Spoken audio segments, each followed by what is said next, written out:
Are you even you guys squint to see that? Mm-hmm.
Hello, everybody. Welcome to Paranormal Addicts, Season 2, Episode 13. My guest this week is Rob and Marie Murphy. So we'll get started like we always do, guys. Just introduce yourself to everybody, and then we will get rolling. I'm Robert, founder of Elite Paranormal Society. This is my beautiful wife. I'm Marie. How's it going, guys? Or Bait. When we go to Better locations. known as Bait. A little bit different this time being on the podcast. As you guys notice, I'm solo now. Yeah, I'm no co-host. I mean, let's be honest. I was pretty much solo last year. So You might as well have been. Yeah, honestly. seriously. That's my honest opinion. So it's definitely addition by subtraction, as the old thing goes. So I like that one. I like that phrase though. Yeah. I like that. So let's just start out like we always do. Share it out. Let's start out with our icebreaker questions. The first one is a two-part question. What is your favorite location you've investigated? And what is your bucket list location? Oh, man. Go with your bucket list. Oh, man. Trans-Allegheny. I got so many. Oh, gosh. Pinhurst, but I'm about to go there. Oh, my gosh. The Bell Witch Cave. I want to go there. The one where they did The Shining. What is that hotel? Stanley. Yes. Oh, I want to go there bad. So far, my favorite location is Wildwood. I love Wildwood. There's been, I've gone to so many different places. There's different ones that hold different aspects to it. I mean, it was a residential where Jeremiah, the little spirit boy, that was. I had the connection with him, and that was phenomenal. So that kind of, pulls on the heartstrings. Yeah. At the same time, we've had a Masonic temple that we used to investigate. It was rocking. It was so incredible. Sorry, I just saw she was on. Best my buddy. Yeah. I actually want to do the beach in Normandy. I think that would be really Oh cool my to be able to go gosh, out there. Just I don't know. I've just got a draw that I really like to see what we could pick up by There's chance. also that one that's haunted abandoned island. I cannot remember the name of it. Oh, the dolls. Oh man. Doll Island, That's the other one. Doll Island. Oh, there's so many. I want to. The thing that's interesting about Doll Island is so Josh Gates did an episode on Doll Island on his first show. He's like on his fourth show now, but his very first show he ever had on Discovery, he did a show on Doll Island. And my oldest son, he's 24 now. He was like 12 when that episode came on, and he still would not watch that episode. And, really? Wow. Island of the Dolls. That's right. Yeah, there's one that's over in the UK. That's an island that used to be where they ship people that were sick. It was some type of sanitarium, but it's abandoned now, and it's the only thing that's on that island, and it's supposed to be really active. I can't remember the name of it. But you're right. I remember you were telling me about that. Yeah. It's for complete isolation. Yeah, it's completely isolated. There's one like that in Greece too. Wow. There's one like that in Greece because there's lots of islands in Greece and the Isles, but there's one that was like you said, it was an asylum/prison, and now it's just completely abandoned. Like the building's still there, but like they don't even allow people to go. It's like off limits. which makes you even want to go even more. So yeah. Well, when so they tell me it's off limits, I'm going. That's It's gonna make me want to go even more. Yeah, exactly. So I guess my current bucket list location, like you said, it changes. I've been doing this a long time. We know that. My current one, I guess, is Alcatraz. I'd really like to go to Alcatraz. That's on my list. That one's on my list too. I got a list. Okay, so second icebreaker question, guys. This is kind of a tricky. This becomes kind of a tricky question with you guys because you guys make you build equipment. But so my next icebreaker question I ask everybody is, what is your favorite piece of equipment? What's your go-to piece of equipment? And you can't say yourself. We know we're the best piece of equipment. So what's your favorite piece of equipment? I think Rob and I have the same favorite, which is because I love EVPs. Yeah. So definitely. Yeah, the recorder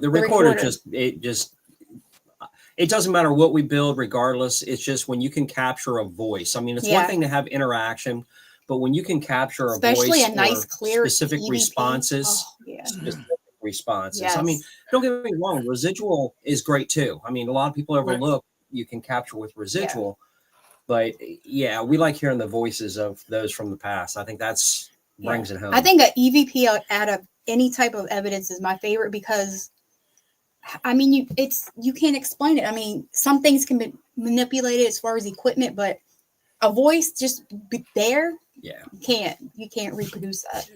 Yeah, I mean, I'm the same way. Voice recorder. That's an essential piece of equipment. I mean, you guys know my team is a large team, and so we do orientation and everything. And a voice recorder is when you go through orientation. That's what I tell them, that before you can actually go on an investigation with us, you have to have a voice recorder. I'm like, don't go out and buy Ovilus or any of the other stuff. And we got all that stuff you can use, but until you're going to use it, don't go out and buy it. But you do have to have a voice recorder because, like you said, you capture that voice. And I like it when I like to use like 2 or 3 pieces of equipment together. Mm-hmm. And when they get the same answer, like I like to use my Paratech VM5. I like to use it with my Apple box and my voice recorder. And when they're all on the same page, I'm like, that's a good day. Absolutely. Anytime you can get equipment, of different types of equipment, basically confirming what's going on. You're getting hits on, EMF detector as well as something, EVP. Yeah. It's just when you can combine it. Yeah, that's awesome. Absolutely. Yeah. So like, as you guys know, for my birthday this year in January, I went to the Moreau House there in Indiana, Awesome. And, I guess for some people, they might think that's a strange way to spend your birthday. But for me, that's perfect. I mean, we know that. Hey, that's a good idea for a birthday present for me. Yeah. FYI. So I realized when I booked it, I knew it was in Indiana and I knew it was going to be a good drive, but I didn't realize until that day, it was like a 7-hour trip one way. It was almost to Indiana. It was almost to Michigan. Oh. Yeah, we're going to be going up to Rock Island, right? Yep. That's pretty far. For us, yeah. So we only took I only took 4 members of my team because as active as the place is and as well known as it is, it's still just a house. Yeah. I mean, right. So we get there, and of course the investigation started on a Saturday. The Saturday was actually the 18th. My birthday is actually the 19th. So at midnight was actually my birthday.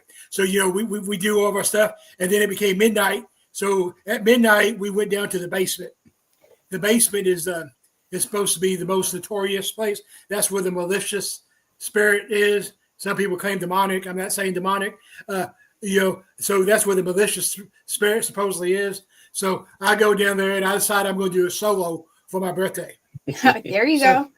So I'm down there and we set everything up. We set up the Spectrum camera. We set up. I get down there. I get my Paratech VM5, which you guys know I love that. And then I had just got the Apple box from Ghost Scare, from Rob, and so I had the Apple box, and my Paratech, and then my voice recorder and stuff. And I get down there and I start doing a solo. And you guys know when I investigate, it's just a conversation. You all respect it. So I'm having a conversation with the spirit. I'm like, so, and for the ones who don't know how the Apple box works, it's ITS, but it's just yes or no. So it's a good piece of equipment. I've used it 4 times now, and I've got good results every time. The only thing you have to watch out about it is because you turn the voice on or off. But if you turn the voice on and forget about it, sometimes at 2:00 in the morning, you get right. You get a you get a voice saying yes, and I'm like, where did that come from? But anyway, we're down in the basement, and I'm asking I'm talking to the spirit, and I'm like, first of all, let me back up a little bit. So we get there, and the building, outside is just a house. You would think it was just, you would think it was like your grandma's house. It looks like that. And then when you go inside, when you get to the staircase, the staircase that goes upstairs, when you get to it, when you open the door, everything just instantly changes. Temperature drop, the feeling of the building, everything just stops. It feels like somebody's watching you. You would feel that big time. And then they have another room that's like basically like a museum to everybody that's investigated. It's got all kinds of antique Ouija boards and all this stuff. And that room's cool. And then upstairs, you got like apartment. You got what was like it was another apartment. So you got like a full kitchen, and then you got which is this kids' room. So they've determined, through research that there was a kids' room. So it's got like a coffee table, but the coffee table is a Ouija board, and it's got all kinds of. Then it's got all kinds of doors, just freaky looking doors on the shelves. So and doors don't bother me, but most of my team, they don't do doors. But anyway, so we're just walking through the house, and then we get to this other room that's like adjoined into the bed to a double bedroom. So I'm guessing it's like a living room, den, entertainment room, But for some reason, there's a pulpit there. And I'm not talking about just like a little pulpit. I'm talking about a full pulpit, like you see at a church, like a full pulpit.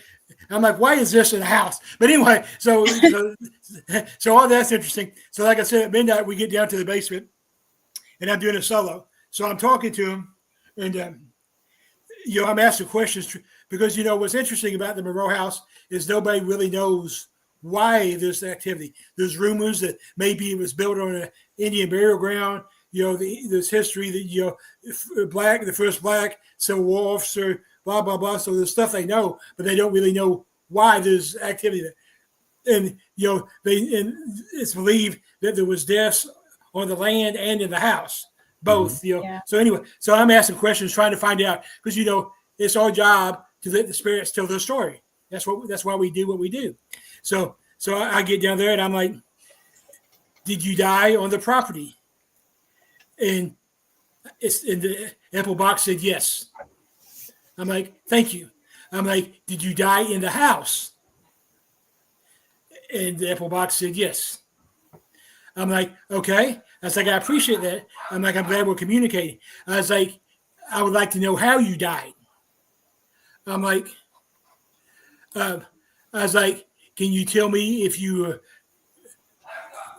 were killed by firearm? Were you shot? Did you accidentally shoot yourself? Was a firearm involved? And it said no. I was like, okay. I was like, then was you physically killed? Was you strangled, murdered, beat to death? And it said no again. And I was like, okay. I was like, and this is exactly what I said. You can go back and watch our video on YouTube and see the interview. It's on there. I was like, okay. I was like, at this point, you have me a little bit confused.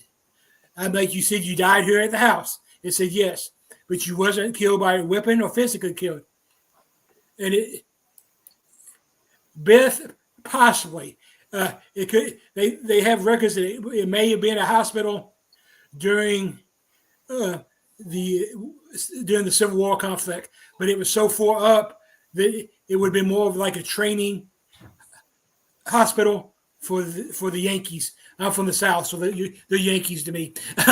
So, but yeah, so possibly. So anyway, so I asked it. So I was like, so you didn't die by firearm or physically. So can you tell me how you died? I asked it that way because it couldn't say yes or no. I wanted an actual answer. So I was like, can you tell me how you died? And then the paratech went off and it said fire. Oh, wow. Okay. Which was interesting because if you know anything about the history of the Monroe House, it actually there's at least 5 known fires there. Wow. Wow. It actually put down at least 5. So that was like a bingo answer because I didn't mention fire at all. It did. Yeah. Yeah, that's pretty specific. And the other thing that was interesting is right at that time we were live because, like I said, we only brought 4 members of my team, and as you guys know, I got 15 on my team. So my team lead Dennis, he couldn't go with us, so he was watching the live from Murray, Kentucky. And in the middle of this live, while I'm talking to this spirit, he heard a growl. Oh, that's always cool. Yeah. Now, what's interesting is while I was doing the interview, I couldn't hear the growl. I mean, of course, I had headphones on and stuff, to make sure I didn't get any noise pollution, but I didn't hear it. But when I went back and reviewed the evidence, you could definitely hear it. Matter of fact, like I said, if you watch our video, it's in the video. So that's kind of interesting. Wow. I like good catch. Yeah.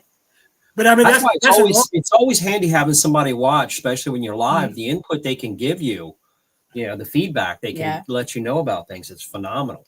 I like live because it's also, you can't fake it. Well, you can, but everybody's going to see it. It's not like something you went back and you edit or anything like that.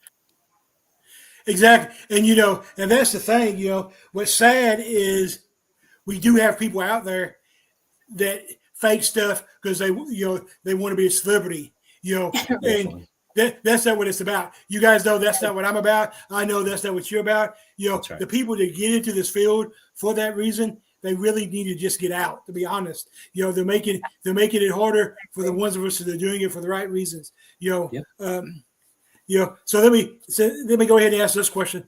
I ask everybody this question. And since we're talking about people who fake and stuff, so let's talk a little bit about the paracelebrities. That's the term that I've coined, paracelebrities. So my question is, and then we'll discuss it like we always do. So the question is, how do you feel the paracelebrity, the parapop culture? That's my other word, parapop culture. How do you feel the parapop culture has affected the field, both positively and negatively? Honestly, everything's demonic. That's kind of like the misconception they threw out there. Everywhere they go, everything they scream demon. So everybody and then that makes everyone else think that all spirits are demonic, which is definitely not true. Yeah, it's unfortunate that there's such a tone of darkness to it, and that's what causes a lot of people to kind of step back and go, oh, see, you're playing with stuff that you shouldn't be playing with, because that's the way it's portrayed. And yet there couldn't be anything further from the truth between people with abilities in our field as well as what we get. It's amazing because a lot of times it's just those on the other side trying to tell their story, like you said, Yes. And if we open up and allow ourselves to listen to it, we don't have to twist it up and make it into, ooh, here comes, the demons again. It's like, holy shit. Yeah. But the positive is, of course, it was when there was three main shows that really broke the ice for us, for the rest of us, to be able to really do this, because there was such a bad stigma to this field.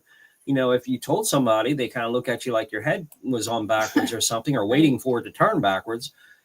So that was the positive that I'd take from it.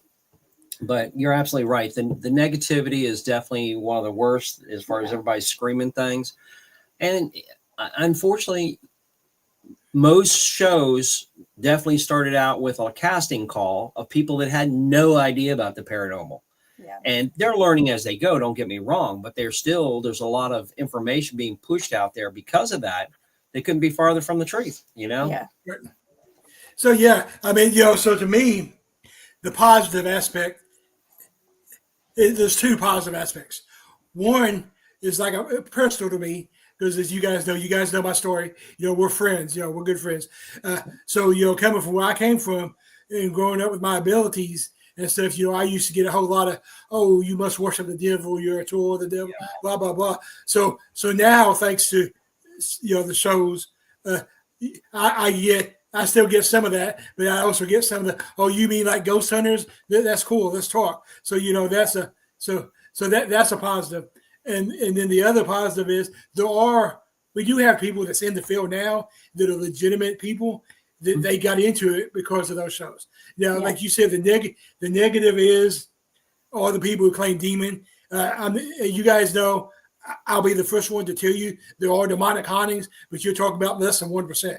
I mean, I'm actually trained in demonology. I trained under Bishop Long, so I don't deny it, but it's not out there like they say it. And then you have people like you said, like Ghost Adventurers. I'm not going to mention names just because I'm not going to.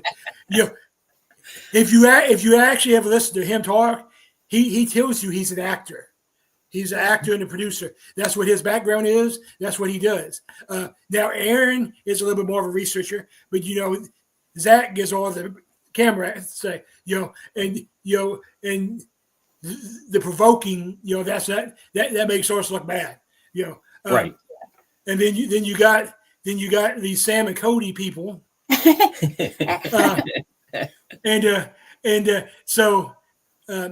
so Damien, or a friend from Scotland. So me and Damien was talking about him, and I called them the boy band of the paranormal world. That was my, that's a good one. Damien corrected me. He's like, no, they're not the boy band. He's like, they're the Spice Girls of the paranormal world. And now don't get me wrong. I would like to have the money. Right, absolutely. And they have a whole different, and gosh knows they have a tremendous following. There's a couple of them out there that's like that. Twin Paranormal's the other one. Yeah. It's a whole different dynamic of the interest that's following them, but at least it's bringing attention to our field. It might not be 100% like we want it. I mean, and that's the biggest thing I have with this whole field with who's in it right now is it's like, why be so exclusive and try to hold it. Yeah. The more you share, the more you work with, the more you get information out there, the better credibility our field gets. Exactly. It's a win-win. Hey, if Sam and Colby want to sponsor us for equipment, I'm all for it.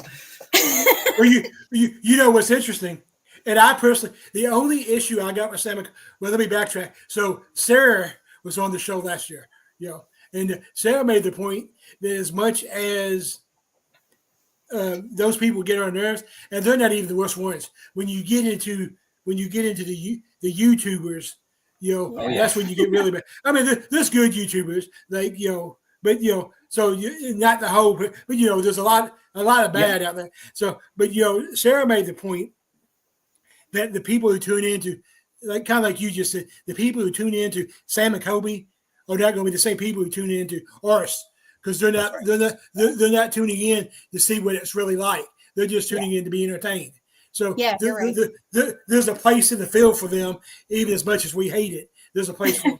Right. It's the entertainment value that they're bringing to it, which is much different than us. We bring a more serious, hey, integrity laced, but I actually have, as you guys know, it is. I'm sure as most of the viewers know it by this point. I've been doing this for 34 years. So I have got where I do more of the YouTube videos, and we've actually sent in a couple of audition tapes to be on a couple of the paranormal streaming channels. And not that I want to be a celebrity at all. You guys know that, but anyway. I tell this story because the guy that we got now that does our videography, he actually told me, he's like, the camera's going to be on you most of the time because you're the most knowledgeable and you're the one that, I'm the lead investigator. He's like, right. But I really, he's like, when you get evidence, I need you to sell it more. I'm like, I'm not selling anything. I'm like, if you're going to videotape me, you're going to get me. I'm like, I've been doing this for 35 years. I'm not going to scream just because I get a ghost. You know what I'm saying? Right. Didn't you go through something similar? I did. Yeah, Real I thought quick so. though, and Beth made the comment as far as I think shows ruin it for the true investigators because they're setting false expectations, and that's absolutely true. It's that's perfect in a nutshell right there. That statement is so true. There is I agree too. it is not completely what you see. Of course, we never get the scary music at the right time. It's like, damn. No, I'm stuck with the did you hear the new music I have on my new intro? Yeah. That's pretty much what I use for everything right now. The name of that song is actually Ghostbusters Rock. So I just figured that was I perfect. like it. I was like, man, he's coming in good. Yeah, There was a yeah, location we had, that one that you Yeah, were talking it was about. It was a very residential similar. house, but that's the one that really holds the most to me as far as emotional wise, because it was like I was tied with this little boy that was there, a little boy named Jeremiah, and basically we went there multiple times, and he would only interact with me unless I asked him. I said, Jeremiah, be a good boy, do what either the owners or something, help them out when they ask you something. And then all of a sudden the activity's there. It's just going nuts, which was fantastic. And the medium we had with us is like the very first time we were there, I was outside for 2 rounds in 2 different areas. And the third time we're getting ready to do a round of investigation, the medium came to me and said, would you please just go up there? This little boy has been staring at you out the window the entire time. And so when we went up there, the first 2 rounds, they had absolutely nothing happened. And then I got up there and it was just going crazy. And, it just, everybody got into it at that point. Yeah. But at the end afterwards, when they were moving, they had some producers that wanted to go ahead and do a show there. And the homeowner reached out to me and said, hey, you've got all that information, all that evidence and stuff. Could you share some with them, but make it sound really spooky? I mean, that's what they're looking. I'm like, yeah, nope. Forget it. So love the residents, love the people. I won't change something for them. That ain't gonna happen. Yeah, no, I'm not either. And that's my issue with the people that I have issues with, and the paracelebrities I have issues with. And there's not very many. As you guys know, I have some good friends that you have to consider paracelebrities. Aaron G. Thompson is a good friend of mine. Gavin and Paula Kelly are good friends of mine. So I have friends. Even Steve Gonzalez is a good friend of mine. And they're definitely paracelebrities. So, but they're also legitimate paranormal investigators. So the one when I have problems with it is when they make it harder for people who's trying to do it right. For example, Sam and Kobe. And like I said, I really have nothing against them. I've never met them. So but this is my personal. I won't even call it a beef because it's so minor. But it's my issue with them. So we went to the Harriman Hospital 2 years ago when they first opened it up, when they first opened it back up. So we're in there, we're not even investigating it. We're signing the waivers that we have to sign. And instead of just being one page like it used to be, it's 3 pages. So we get to the 3rd page and it says that we cannot release any of our video until we submit it to the location first. And the reason why, and they told us this, the reason why when Sam and Kobe was there, they kept saying there was demonic spirits there. Oh, wow. So that's when I have They say demonic spirits are everywhere. I just want to take some of these people. I would love to, and I brought this up a number of times. Denise just jumped on Pac-Man Paranormal. Awesome. I really want, and I have not done it, and I have thrown it out there numerous times on our show and everything. They have these little biometric watches that you can put on. Think of that. You're watching a show. Take a couple of these people that are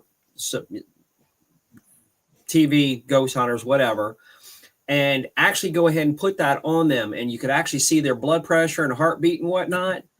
Take them to a couple of good locations that we know is rather active. I would love to see you not faking. When that blood pressure jumps up, you ain't faking it. You'll be able to see.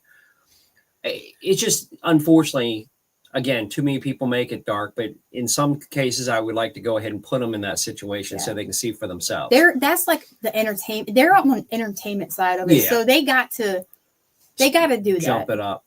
But again, it's, the location, that should definitely be worked out prior with the location. Hey, what do you want? If you're going to be running around claiming this demonic, and we don't want that as if it's a business or somewhere else, they don't want to have that, because obviously there's a lot of people in our field that do not want to go to something evil or nasty.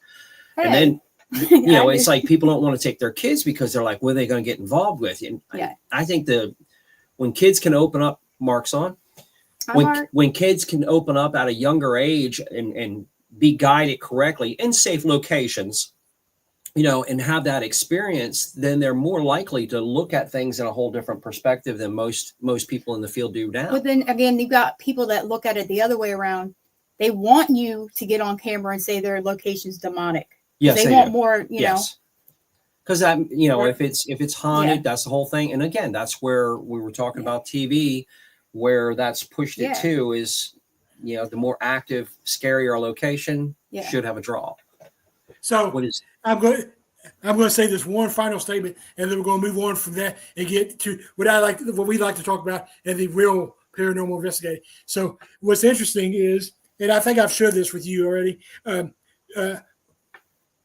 my team we're actually going to be doing 3 episodes of a TV show, and I wasn't going to do it. I was kind of torn between it because obviously it's a good opportunity. I mean, definitely. I mean, I've been doing this for 34 years, so it's a good opportunity. But the thing is, there is so much fake and negative out there, on the TV. I didn't want to be put in that same category. And so I talked to, I talked to people that I trusted, Rob, Sarah, Denise, all them people. And, we came to the conclusion that was actually the reason for us to do it was so people could see what it's really like. So the producer is Rick Revel. He's actually picked out the first location we're going to do, and that's going to be the Octagon Hall there in Franklin, Kentucky, which I have no problem with that. I've done that several times, and then I'm actually picking the other 2 locations. And one location I'm trying to talk Rick into doing is the Ditto House. Ernie Denise's place. Yeah, I think that would be awesome. Let's see what Denise says here. When Night Song Paranormal. Yeah, I love Night Song Paranormal. Barbie is an awesome person. When Night Song Paranormal visited us, one of their members had one of those watches on, and we heard a loud thump in the closet where he was at, and his heart rate hit 136. See? Yeah. But it's another way to bring more realism to the screen, so viewers can, it's like when we do our live investigations, we haven't done any in a long time. But I used to have a very large team too, like 15 people on my team. And it's not that we take everybody all the time. You have a core group and you have others that come. And depending on the location, you could have 2 or 3 groups going, depending on, again, the size of the location. Exactly. We do. That's how we do it too. So live streaming, having people be able to watch like that, and again, get their own senses and or even provide you information. Wonderful. Hi, Mark. I saw you, but we were in the middle of a conversation, so I didn't want to interrupt. Just to say hi. So let's translate a little bit away from the stat, and let's talk a little bit about equipment,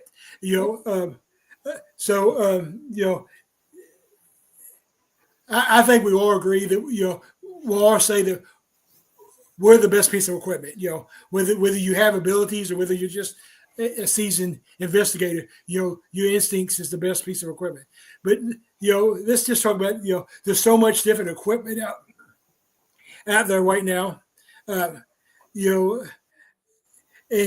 some of it, to me, this is what I say about equipment. Whether you have people who talk bad about apps on your phone, you have people who talk bad about whatever. To me, any piece of equipment can actually be good if you use it properly and you're trained. So do I personally use phone apps? No, I do not. Am I anti-phone app?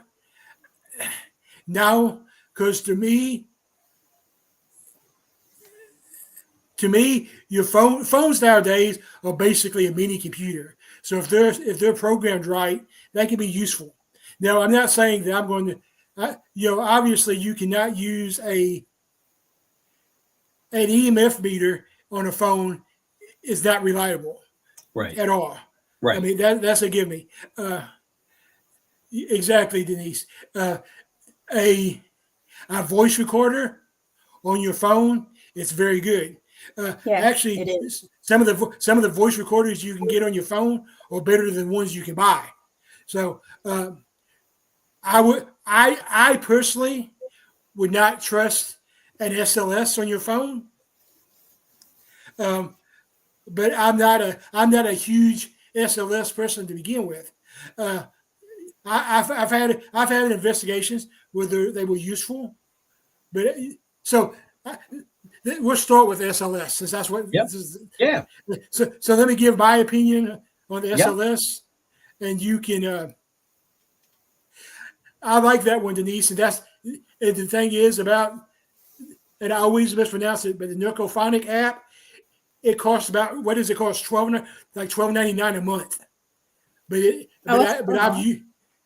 I've used it in conjunction with my Paratech, and I've got the same answers or close enough. One might say lady and one might say woman, but close enough that. Right. So let's talk about SLS. So for anybody that don't know, anybody out there watching, I apologize. I know I'm not the best thing to look at. I got a radio face, but $10. Thank you, Denise.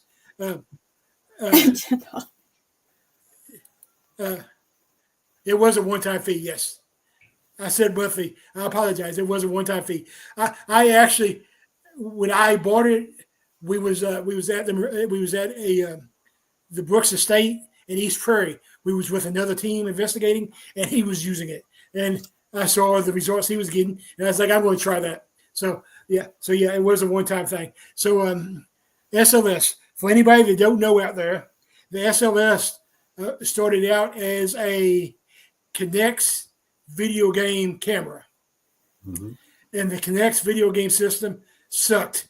It was not a good video game system, but somebody smarter than me saw that the camera was picking up people walking in when there was nobody walking in.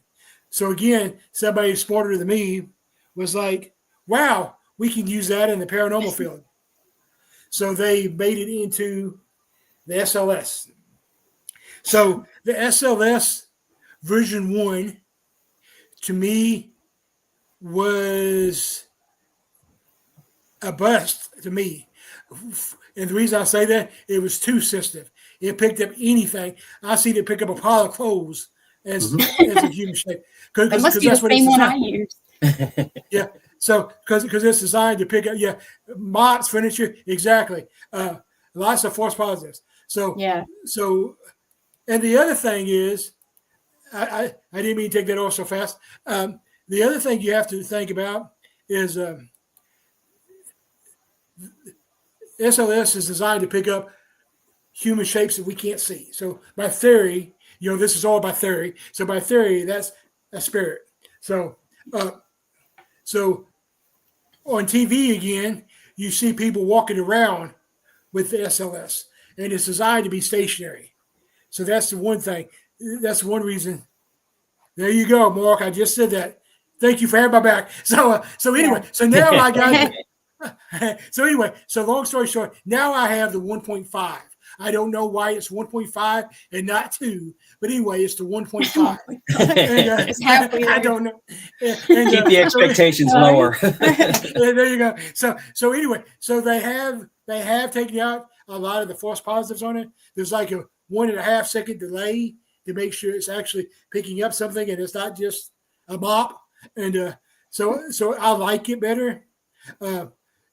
Again, I like it better when I have something else to back up the same thing. But I have had better experiences with. We were investigating a hotel room in Clay City, Kentucky, and this one room has had 5 deaths in it. Ouch. And the fifth one just happened in 2023. And, So recent. and the guy just disappeared. They've never found the body or anything. So anyway, long story short, I'm going to try to make this short so we can get to you guys' answer. It's my show. I can do this. So obviously that room has a lot of activity. They get things messed with the cameras. Anytime there's a husband and wife that own it, every time the wife goes in, she gets scratched. All kinds of stuff happen. She did not want to call in an investigator because she didn't want the location to be labeled as a haunted location. Right. But they decided that they were going to try to sell it,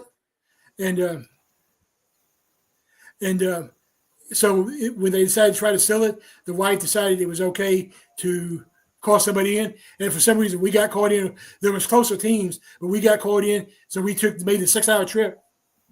So I'm also not big on cat balls, and I'm not even going to spend a whole lot of time on cat balls, but that's important to this story. So we get there, and it's your standard travel lodge type hotel. You got the long table, the long flat table, the 2 beds, the little tiny table, just your normal. So I decided to set the cat balls on the flat dresser to see if we get anything. Something took just one of the cat balls, just one of them, and pushed it all the way down the dresser.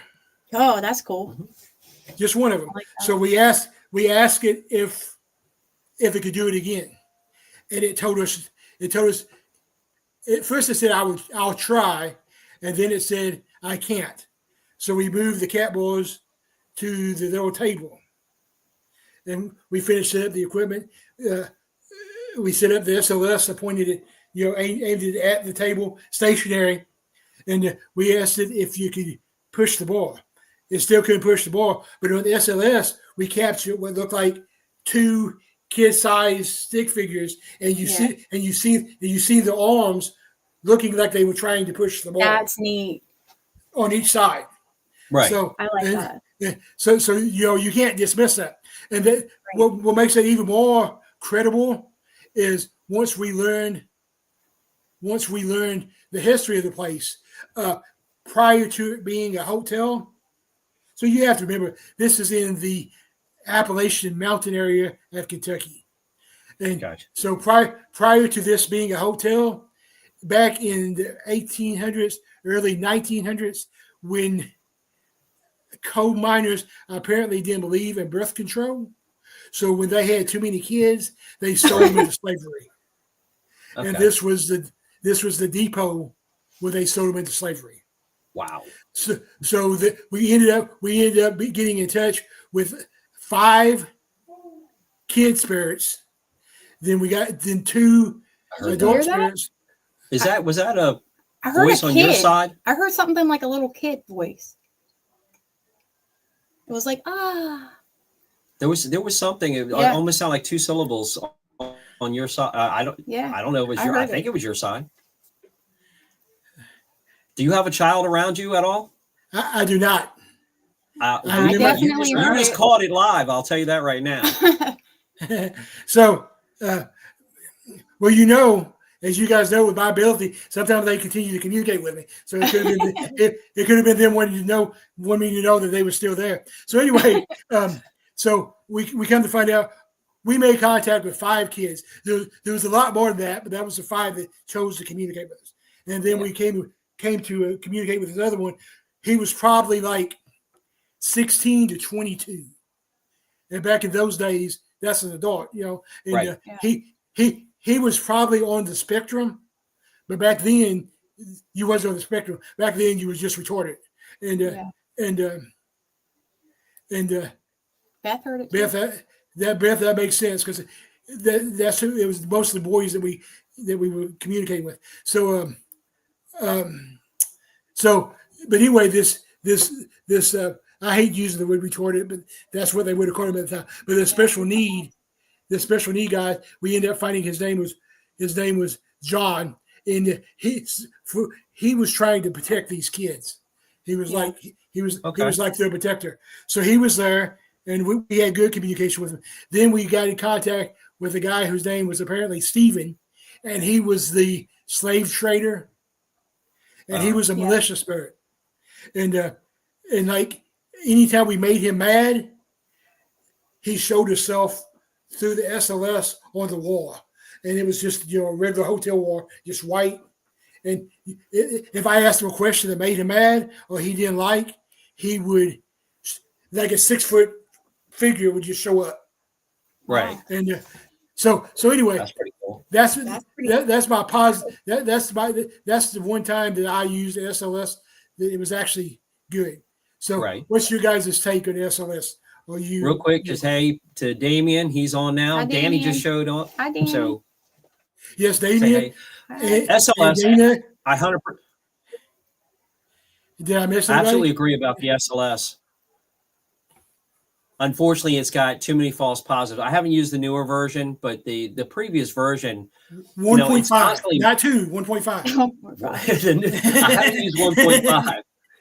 But so many people, again, just like regular equipment in general, people just don't know how to use it, and it was getting a lot of false positives. It's constantly mapping. The easiest way to eliminate is if you have it stationary and it's mapping and it looks like it has something. Well, a spirit should be technically 3-dimensional of some sort. If you actually took the SLS and you start to move it in an arc, it should still be picking up the figure. So easy way to debunk. We've had a couple of positives, and I know we've definitely had plenty of false positives.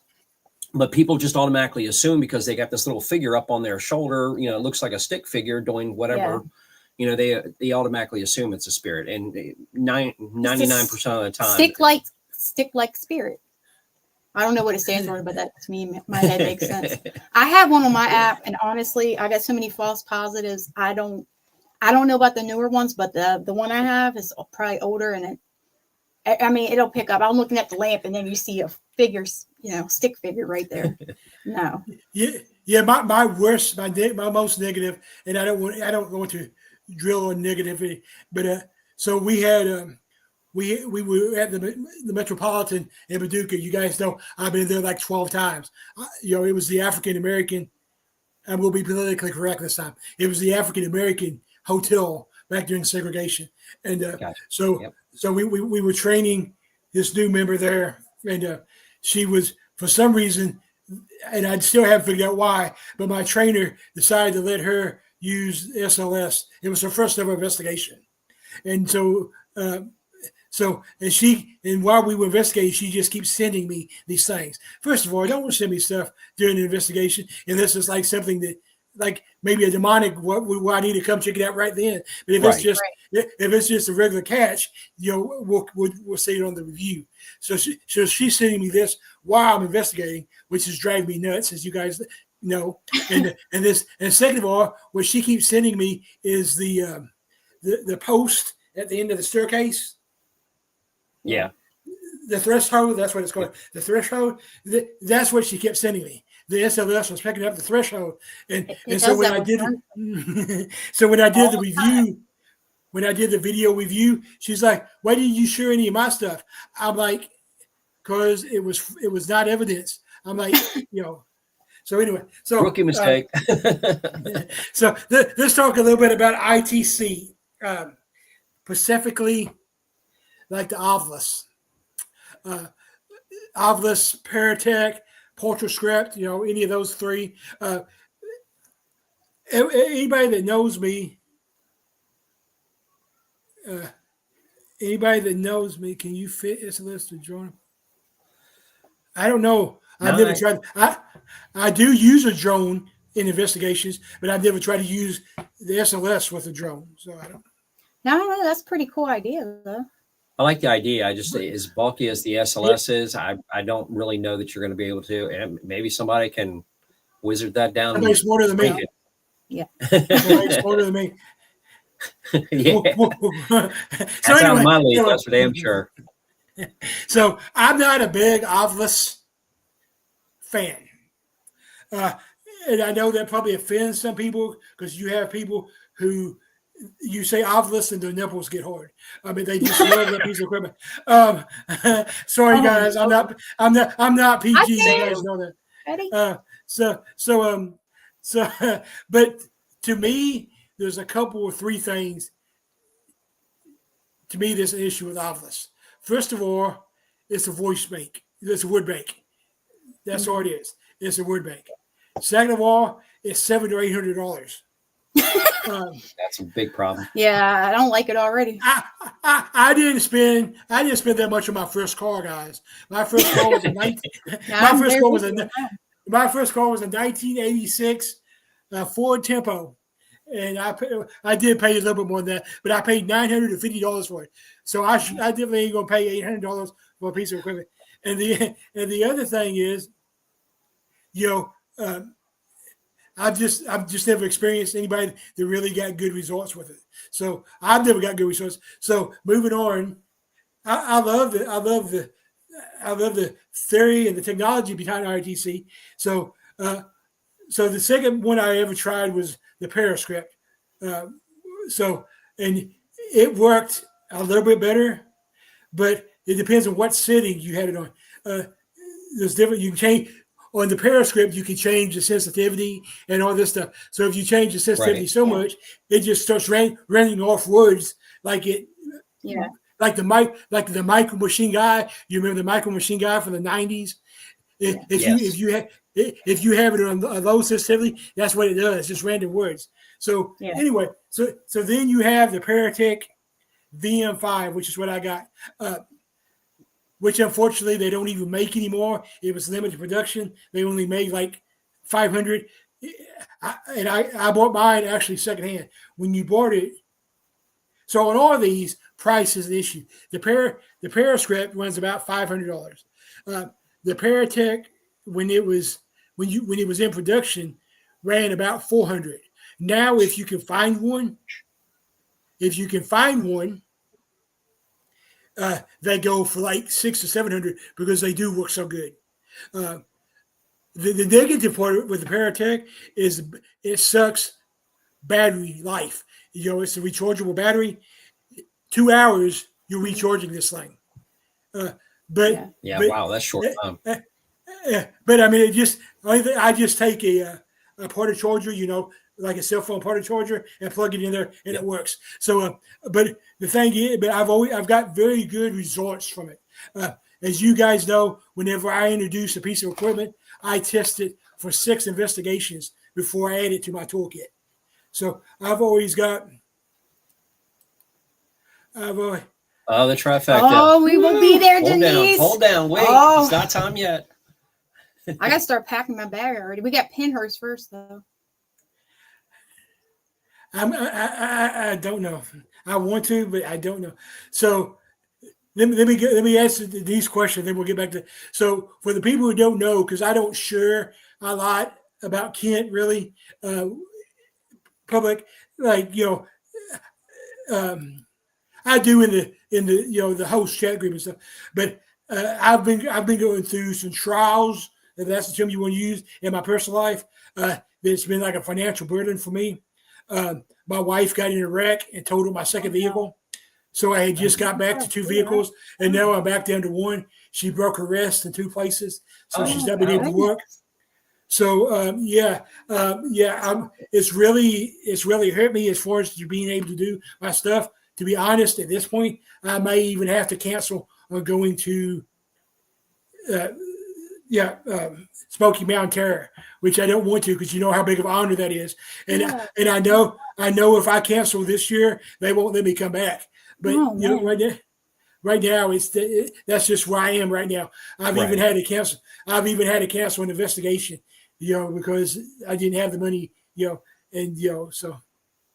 Hey, things happen, unfortunately, and you got to take care of yourself and your family first. That's first and foremost.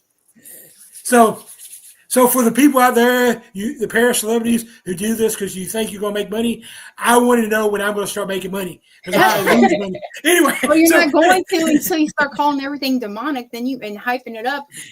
And that's right. That's the only way you're going to do that. So here's what I'm going to do. From now on, once every 5 minutes, I'm going to say demon. so I get more likes. Right? There's already somebody out there like that. So yeah, I know. Yeah, there's a lot of people in hard times, unfortunately, and it's been rough again. Hats off to them because they just keep on pushing. Yeah, you guys have gone through it down there. So, Damien, I just have a swear job. It's the only way I make money. That's a good idea. Okay, Damien, did you see the video I sent you about the custom Ouija board? The guy there in England made me. Speaking, I know Damien likes Ouija boards. Look what we got here. Yeah. Sorry, didn't mean to interrupt. Rob and Marie, have you seen it? No. The video's on. I'll send it to you. But if you go to the West Kentucky Paranormal Expo page, the video's there. The guys we're actually selling chances on it at the expo. The guy got dirt from some famous location in England. They rubbed into the board, and it's all custom made. It looks really nice. I'll send you guys a video. Okay, back to ITCs. So, so I like the theory behind ITCs, but you have to take the positive and negative. Back to the Periscript. Like I've seen it get some good results, and I've seen it get some not good results. Going back to the Moreau House, my newest team member, his name is Seth. Well, he's into it. He's a good investigator, but at that point he was still a trainee. But he's one of these that, he's so into it. He's spending money right and left. He's buying. So he bought a Periscript because I did manage to talk about it spending $800 on Ovilus, but he decided to spend $500. So anyway, so he brings it to the Moreau House. So we're in the room that I told you about that has the pulpit in it. Right. Yeah. So we're in there, there's a couch, like 1800 couch, period couch. We're sitting on the couch and we're asking questions. Oh, I've seen those. Those are cute. So we're sitting on the couch asking questions. I'm using the Paratech and he's using the Periscript. By theory, I was thinking that they would work good together, that we'd have backup. Sure. Well, the Paratech was doing its usual job. It was doing good. The Paratech and the Apple Box, they were, coinciding. Where the Periscript just started random words. I mean, like just random. I mean, we got demon, we got hell, we got Michigan. I mean, just random stuff. So I had to turn that off. I was like, maybe next investigation I can adjust it and make it useful. Yeah. But right now, we're at the Moreau House. I'm not taking time away from the Moreau House to adjust your equipment. I was like, so anyway, so what do you guys think about the ITC technology equipment? Honestly, I think a lot of the apps have kind of like overrid that. I mean, a lot of people are using the apps now. I like the apps. Necrophonics, Spirit Talker. I'm a fan. I know you're not a fan of it, but they have. But explain though, when you say that, you're not just jumping at every random one that comes out. What are you looking for? Right. Specifically, and we didn't investigate it here at our place. My name, which never comes through, our cat's name came through. His father's name. I said, look, instead of, because a lot of people, we're all subject to it. We try to connect dots. We try to connect, when we hear a word, we try to figure out how does it associate with us. Yeah. Mm-hmm. And I'm like, look, this is all well and good, but if you're really here, I need something that's specific here. I need you to tell me something that's here so I know you're truly here. Marie, that came through. Yes. And it was like, okay. And I'm always one thing, but then our cat's name came out, my brother, your dad's name twice. And then that all started from there. But yeah, I'm SB7 Spirit Box. Yeah, I love the Spirit Box. I run as fast as it can run. It's again, I'm still, yes, it is working on radio waves. I don't want things with word banks. The problem is not just having a word bank. So you have inside this little computer, you've got something that they've already typed in whatever words that can be said. And then usually they have that creepy voice with it too, but they have the words, in there, but they could have demon in there 100 times as opposed to anything else. So what's the chances of that word coming up Exactly. Especially when you're running it faster and kind of like, Exactly. I mean, when you're running it slower, it's like, yeah, you're going to catch something more likely. But if you're running it faster for stuff to come through, I think that's more legit to me. With the So I'm sorry, go ahead. So that's why that's the other thing that I like about the Apple Box, because like you said, like the Ovilus and the Periscript, it's got like two settings, basically fast and slow. The Paratech has 22 different settings, so you can actually adjust. So yeah, but Marie, I did say that I don't personally use It's all but I'm not. I didn't say I was a fan. Two of my team leads, they actually use the Spirit Talker, and I like so that one. my rule with apps on my team is you can use them if once I test them, because I'm not just going to. So we do, and Paratech actually makes an app. So the Paratech that I have, you can actually download. It's the Paratech 3. So that's cool. It's the So it's older. It's older version than the one I use, but it is an app. And I actually used it one time because we was at the Old Stone Jail in Franklin, Kentucky. Okay. And we were there, and my son is my tech manager, and he decided not to charge my Paratech. So I'm at this investigation, and I have no equipment because none of it's charged. So I'm like, well, I'm going to try this app. So and this is an example of some of the results we got. So when you investigate the jail, you also investigate the museum that's across the street. Okay. So we're in the museum, and I'm talking to it, and we're in the section in the museum that had the presidential campaign stuff, and it says without me saying anything to it, it said political. Wow. So that's a good result. And then we moved on to the military area, and it said soldier.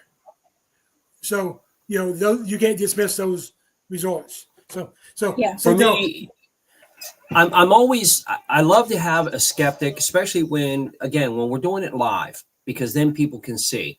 I'm not afraid to have somebody. Now, I'm not talking a skeptic that doesn't matter what happens, they're not going to believe anything. That doesn't really matter to me. But having people on there that are definitely, they have to observe something first. I get it. Yeah. So when we do lives, and again, the SB7, you're not broadcasting. It's not a walkie-talkie. You're not sending it out. It's got to be something that's within the area to be able to hear or whatever to be able to respond to it. So I take it a step farther, and I've put this out several times. Like I like to use a dry erase whiteboard. And if I put something on that whiteboard and I'm just holding it up and saying, hey, what did I write? Yeah. And the answer comes through on that box that's sweeping through at least 10 stations a second. Well, yeah. How's that possible? And like when we held up the fruit, we asked them, what's this? Food. Clear. Yeah. Came through. So, So I do want to be clear that I'm not an anti-app person. There are good apps out there. It's like I said, you have to think your phones nowadays are basically mini computers, So you're right. So there's no reason why it can't be useful. Now, with that being said, it will never be a good EMF reader because it pulls off too much EMF stuff. Right. Yeah, that's true. But as far as ITC voice recorder, I have no problem with it. You just have to watch because there are legit apps, Spirit Talker, Nirco, but there's also other ones out there that are just for entertainment purposes. So you have to test them. So let's talk about a more old school piece of equipment. Let's talk about a K2 meter. Oh God. Not a fan. And so first of all, and I'm not talking about anybody. You guys know that. For me to talk about somebody, it takes a lot. And you guys have never actually heard me talk personally about anybody because I'm just not Right, going to. you don't. No, actually, no. But the K2 meter came to popularity in paranormal investigating because of taps. Mhm. Okay, so and I have nothing against taps. Like I said, Steve is a friend of mine. I have his personal email address. We exchange emails weekly. You know, and he's not doing any of my paranormal events because his agent requires $4,000. But he's still a friend. But anyway, No so, exception to the rule. Holy crap. but the thing interesting on that point is he's been on the podcast and he's going to be back on it. And that's exactly what he told me. He's like, you're my friend. He's like, I can do the podcast whenever my schedule allows. But he's like, as far as like Paracons, he's like, that's up to my agent. Gotcha. So Yeah. anyway, Wow. so K2 meter came to prevalence because of Jason and them, and I had nothing against them. Matter of fact, I think taps at least the first couple of seasons was actually pretty. The first couple of seasons was pretty legit. Yeah, I agree. You also have to remember you see 60 minutes of a 3-day investigation. So but anyway, but they had the K2 meter in their toolbox already because they're plumbers, so they already had it. So by theory, they're like it can pick up EMF reading, yes, but about the same thing as SLS. It's too sensitive. It picks up like anything. The thing is, and your cell phone will set off a K2 meter. I actually had a train. So as part of my monthly meeting with our team, we have a training session where we train everybody on a piece of equipment or whatever. Excellent. So one month our training was on the K2 meter, and I actually took my cell phone and held it up to the K2 meter, and of course it went all the way red. Yeah. So I don't even use the K2 meter. What I do use, and I really only use it during the walkthroughs. But what I do use is the Elf Zone. Yep. By Ghost Stop. It's like it's basically the same thing. See, can you see it? See it lighting up? Yep. But supposedly it doesn't have false positives as much. The thing I'm not a big fan of on it though is instead of just having lights, because most K2s have like 4 lights, 4 or 5. The Elf Zone only has 3, and it lights up either safe, cautious, or dangerous. Yeah. And of course it's made by Ghost Stop, so it's overpriced too. I know that one. I've got a couple things from them. But I did get it on clearance for $15. So I mean that's not too bad. Oh wow, that's a good clearance. So anyway, and of course the actual K2 manufacturer is no longer manufacturing K2 meters.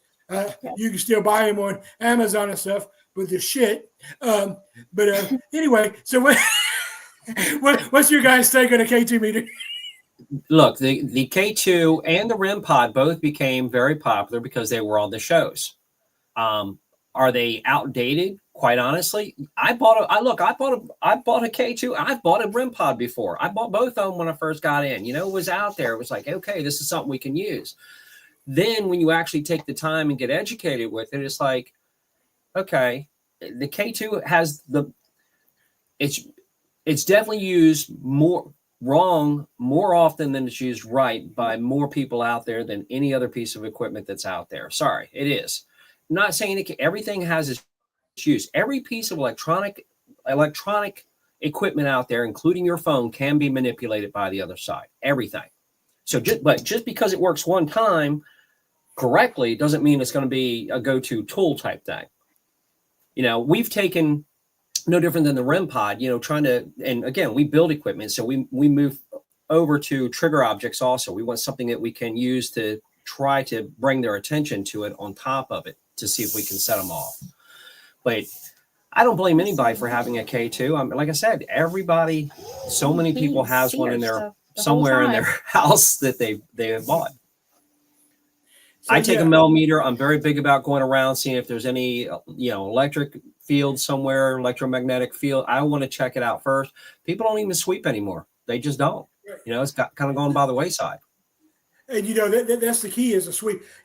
I use a millimeter, and I just added this one to my collection too. And so I sweep, but like you just hit it anyway. So the thing is, you try to disprove your evidence first, and if you can't disprove it, there's evidence. For example, if we talk about K2, EMF, millimeter, EMF reader, any of that. So as you guys know, because we've discussed this before, I take my team to train in an abandoned hospital in Carroll, Illinois. It's been abandoned since 1988, so it's completely gutted. No wires, no nothing. So we've actually got a 133.4 EMF reading on the millimeter there. Wow. And you can't dismiss it because there's no electricity. And the thing was, Robert, it was following me. So it would go like 110, 88, 78, 64. And it followed me until I got to the basement.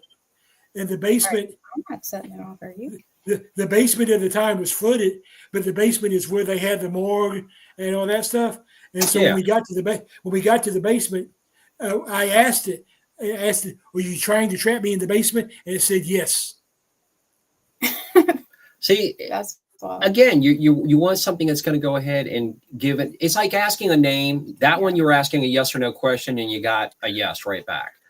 Same thing for when you're asking, if you ask for how many are here and you suddenly get a number. Why?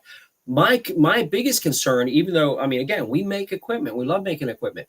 My biggest concern, though, coming up that nobody's talking about is the damn AI. We know with your phone, look, your phone could be off, technically, whatever. It's not turned off, but you don't have it open, supposedly. But whatever we're talking about, I'm going to get ads for it. So when is AI going to actually be, it GPS, it monitors where you're at, if all of a sudden it's going, hey, here's some known things, is that going to start popping up? That's a concern, so for everybody that's old school investigators or use old school technology, stay with it. That's definitely a positive. Well, as you guys know, my team, we combine the old school and the new school. Matter of fact, although catchphrase is we use the old school techniques with the new school technology, and like we use Ouija boards, we use pendulums, we use everything, but then we also use, and I also have the gift, so that gives me a little bit of advantage. I did not consider it a gift as a kid, as you guys know. We talked about this before. That's right. At 7 and 8 years old, having spirits come and talk to me was not exactly my happy place. And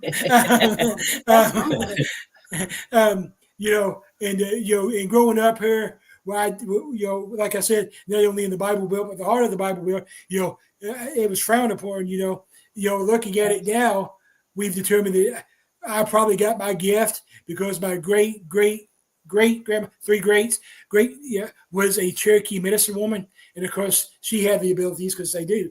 And that's right. Blood, Cherokee. So they think that may be how I got mine, and So and then when I was like 12 or 13, that's when I decided I was actually going to start learning how to use my ability, because at that point I decided I was either going to have to be afraid of it all my life or learn how to use it. And as you guys know, I'm not somebody that's afraid of very much, especially at 13,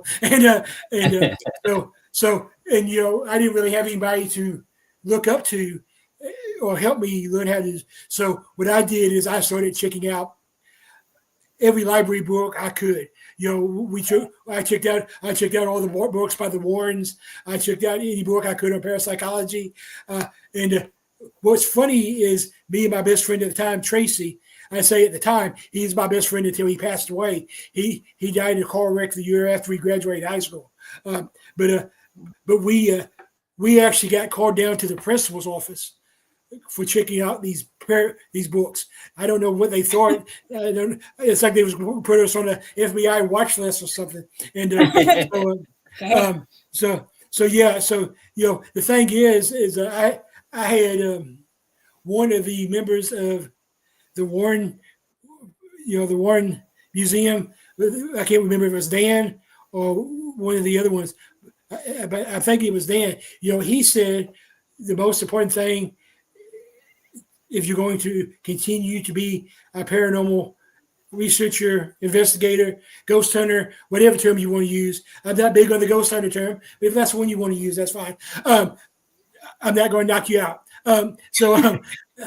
Personally, I consider myself I used to always say paranormal researcher, but after talking to and becoming better friends with Aaron G. Thompson, now I use the term afterlife researcher.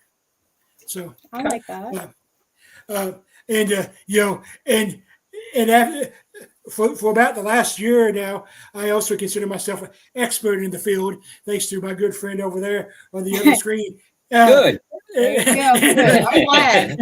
Hey, there's got to be some confident people in this field. I don't care. It's very simple. Yeah. Well, I mean, the thing is, and when we had that conversation, we were talking just like we are now, and your point was valid. Somebody let's take a basketball player, for example. Somebody who played basketball for 10 years and was an all-star and whatever. And whatever, they're an expert. Not me. A politician is an expert. Astronauts. Yes. So yeah. I mean, it makes sense. And like I said in that same conversation, people try to say that there's no such thing as a professional investigators. Well, that statement is definitely not true, because the definition that's right. of professional. Do people get paid? Yeah, they get paid. So a lot of our professional investigators, or your fakers, but they're still professional, because they get paid. So yeah. So let's talk about. So let me wrap up the equipment conversation with this, and then we'll move on. So my team finally has, after we've only Ken Paranormal has only been together for 5 years. Ken Paranormal came together after I had to take the 3 years off because of my brain surgery. So I lost 3 years, and then when I came back 5 years ago, then we got Ken Paranormal. So we finally have an equipment sponsor. So that saved me a little bit of money on equipment, not a lot, but a little bit. So yeah, we might have to work something out with you, Ken, so you can have a little bit more equipment on hand to work. Matthew's with Dark Echoes, and he came up. Just reached over there and didn't. It didn't go off, and now it's going off. Yeah. See, we build some unique equipment that you can get a kick out of by far and everything. Well, and this could be a segue to the next your team. So I asked you to bring me one of your bills to the expo so I could get it. So yeah, I mean, I would love to work out something with you guys and have you as a sponsor, because right now, the only sponsor we got is all the way over in England, and that's not exactly convenient. No, it's not. I mean, equipment gives people a chance again to interact, and if we sponsor like we do with Matt, I don't want anything. It's not to say, hey, make a big deal. It's for you. You can test it yourself and then see how it's working, and then of course use the application how it works for you. If it doesn't work, say it doesn't work. I'm fine with it. I know what we put out. We check what we're making. Ouija board right now. This is just a prototype, but a lot of people talk about energy around a Ouija board. So we've made it now that it's the same thing. It's an cool. EMF And detector it's that's going been to going go off, off. so it's pretty. But you got to be, this one you got to be relatively close. That's why we moved back a little bit. Want to see whether or not it went off. It's been going off quite a bit. Well, what's interesting about the Ouija board? I know we're trying to move away from equipment, but we keep getting drawn back to it. But that's okay. Sorry. It's my show. I can talk about what I want to. So the Ouija board, for some reason, the Ouija board gets a negative stigma.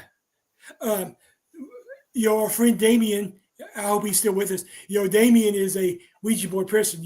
He's turned himself into a human Ouija board.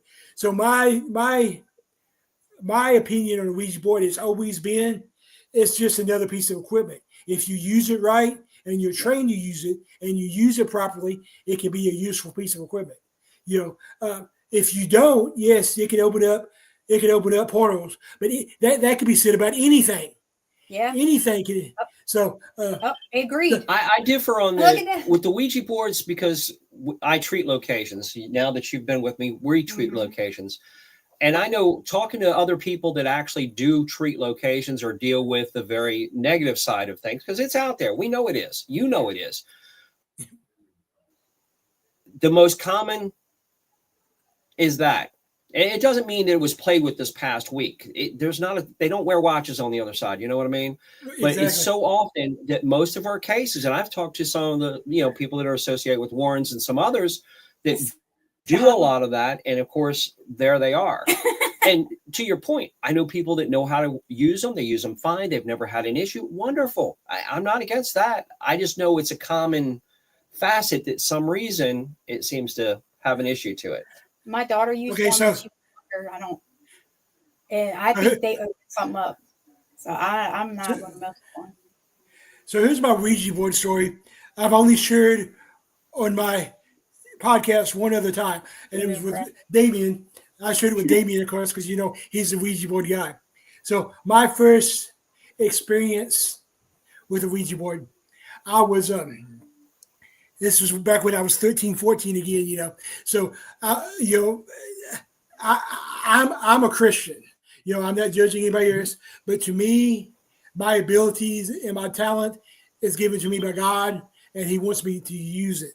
So, so I used to go to youth group to escape my home life because, as you guys know from us talking, I grew up in an abusive household. Alcohol. Right. So the youth group was my safe place. So anyway, long story short, my youth leaders, my youth pastors' adopted daughter was a little wild, but she was also hot. And I usually go to honestly. she was about 2 years older than me. So this was around 1989. I know I'm aging myself. So this was around 1989, 1990 in that area. So my youth pastor. Yeah. So I got about 7 years on you there. So anyway, so my youth pastor's adopted daughter, like I said, she was hot. She looked like Alyssa Milano. She really did, and she was goth. Of course, in 89, 90, you didn't have goth. It was just there wasn't a term, but that's the way she was. Black hair. She dressed like Wednesday or whatever, but she was hot. Well, she was. She was into Ouija boards and all that stuff, and of course she had been sent away, and she had just come back. Well, she was having her 16th birthday party, and guess who got invited? There you go. I used to be a good-looking guy. I don't know what happened, but so I used to have the blonde, wavy hair. I kind of looked like Zach Morris over Saved by the Bell back in the day. So I got invited to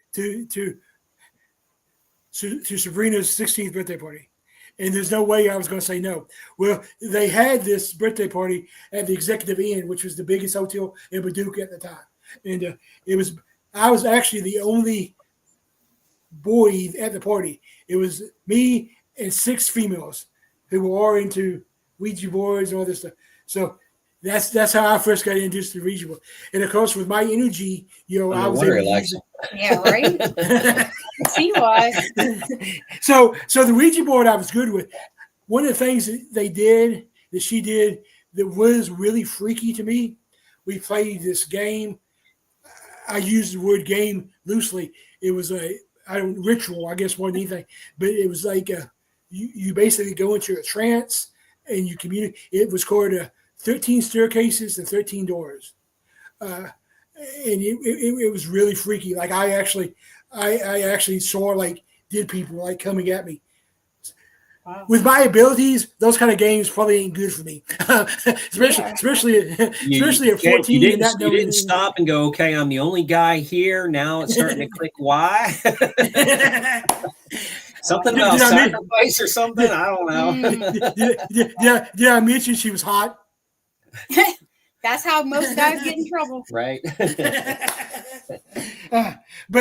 But I also had like 3 girlfriends at this time, so it sounds like I guess I liked her.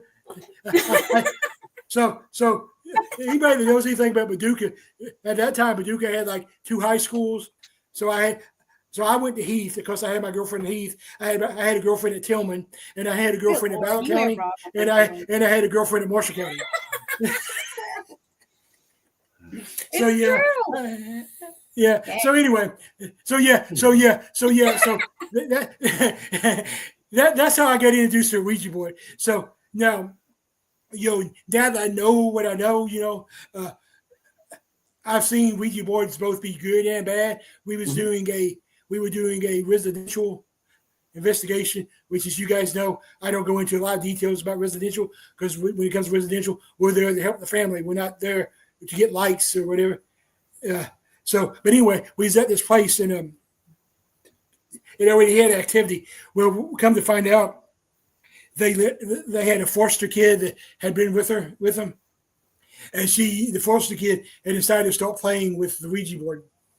Wow! And she opened up some portals without closing them. So that's when it becomes an issue. And but that ended up being a really good case because we ended up being able to.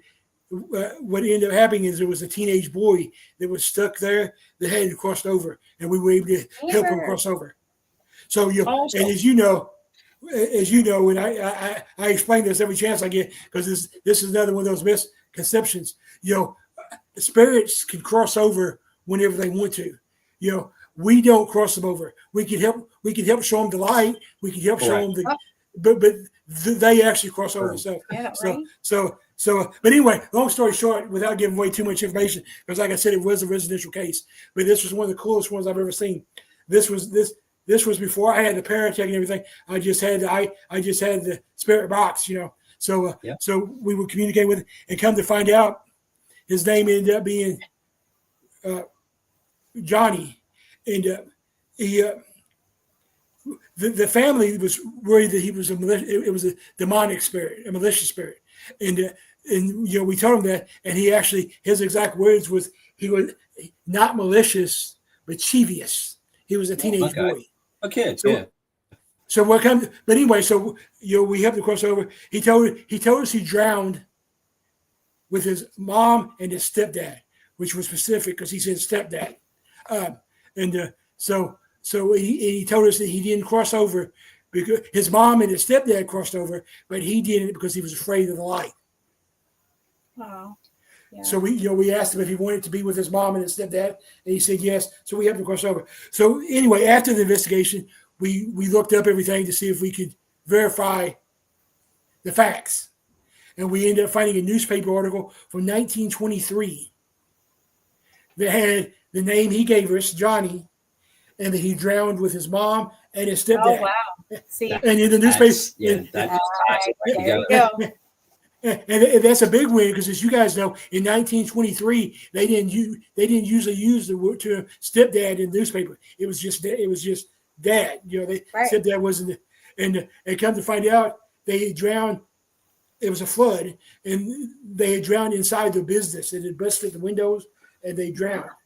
So yeah, but that was cool. So yeah, so let's talk about what you guys got coming up. Is ways off, but what you guys got coming up is September 27th. You're going to be you guys. Yeah, You guys introduce us to that. Go ahead. We're all gonna right be with hanging it. out with you. You're gonna be hanging out with me. So, Yeah. so, and to be honest, guys, I'm really excited. I actually had a couple other um, equipment builders that asked about coming. I had a couple that no showed on me last year, and I really wanted one because to me, what people don't realize, to the public, coming to paranormal, to paracons, expos, whatever terms you want to use, they actually make it where we can have them because that's how we get the money. But paracons to investigators, it's really a convention. We come together to socialize and learn from each other. So so that's why it's important for me to have you guys there. You guys are my friends, so that's that's the reason you were the first ones I asked for this year. And so They like you you, know, and what's interesting is I kind of changed my direction this year because of Rob. I talked to them a lot. Last year, this is my third year doing it. And the first couple of years, I tried to get a celebrity or whatever, a parent celebrity in there. But Rob made the point.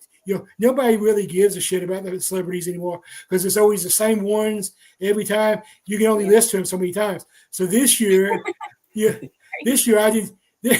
This year I didn't really. I don't really have a big celebrity. I did have. The rest of Rex and Santiago Carrero was supposed to be here, but they canceled on me.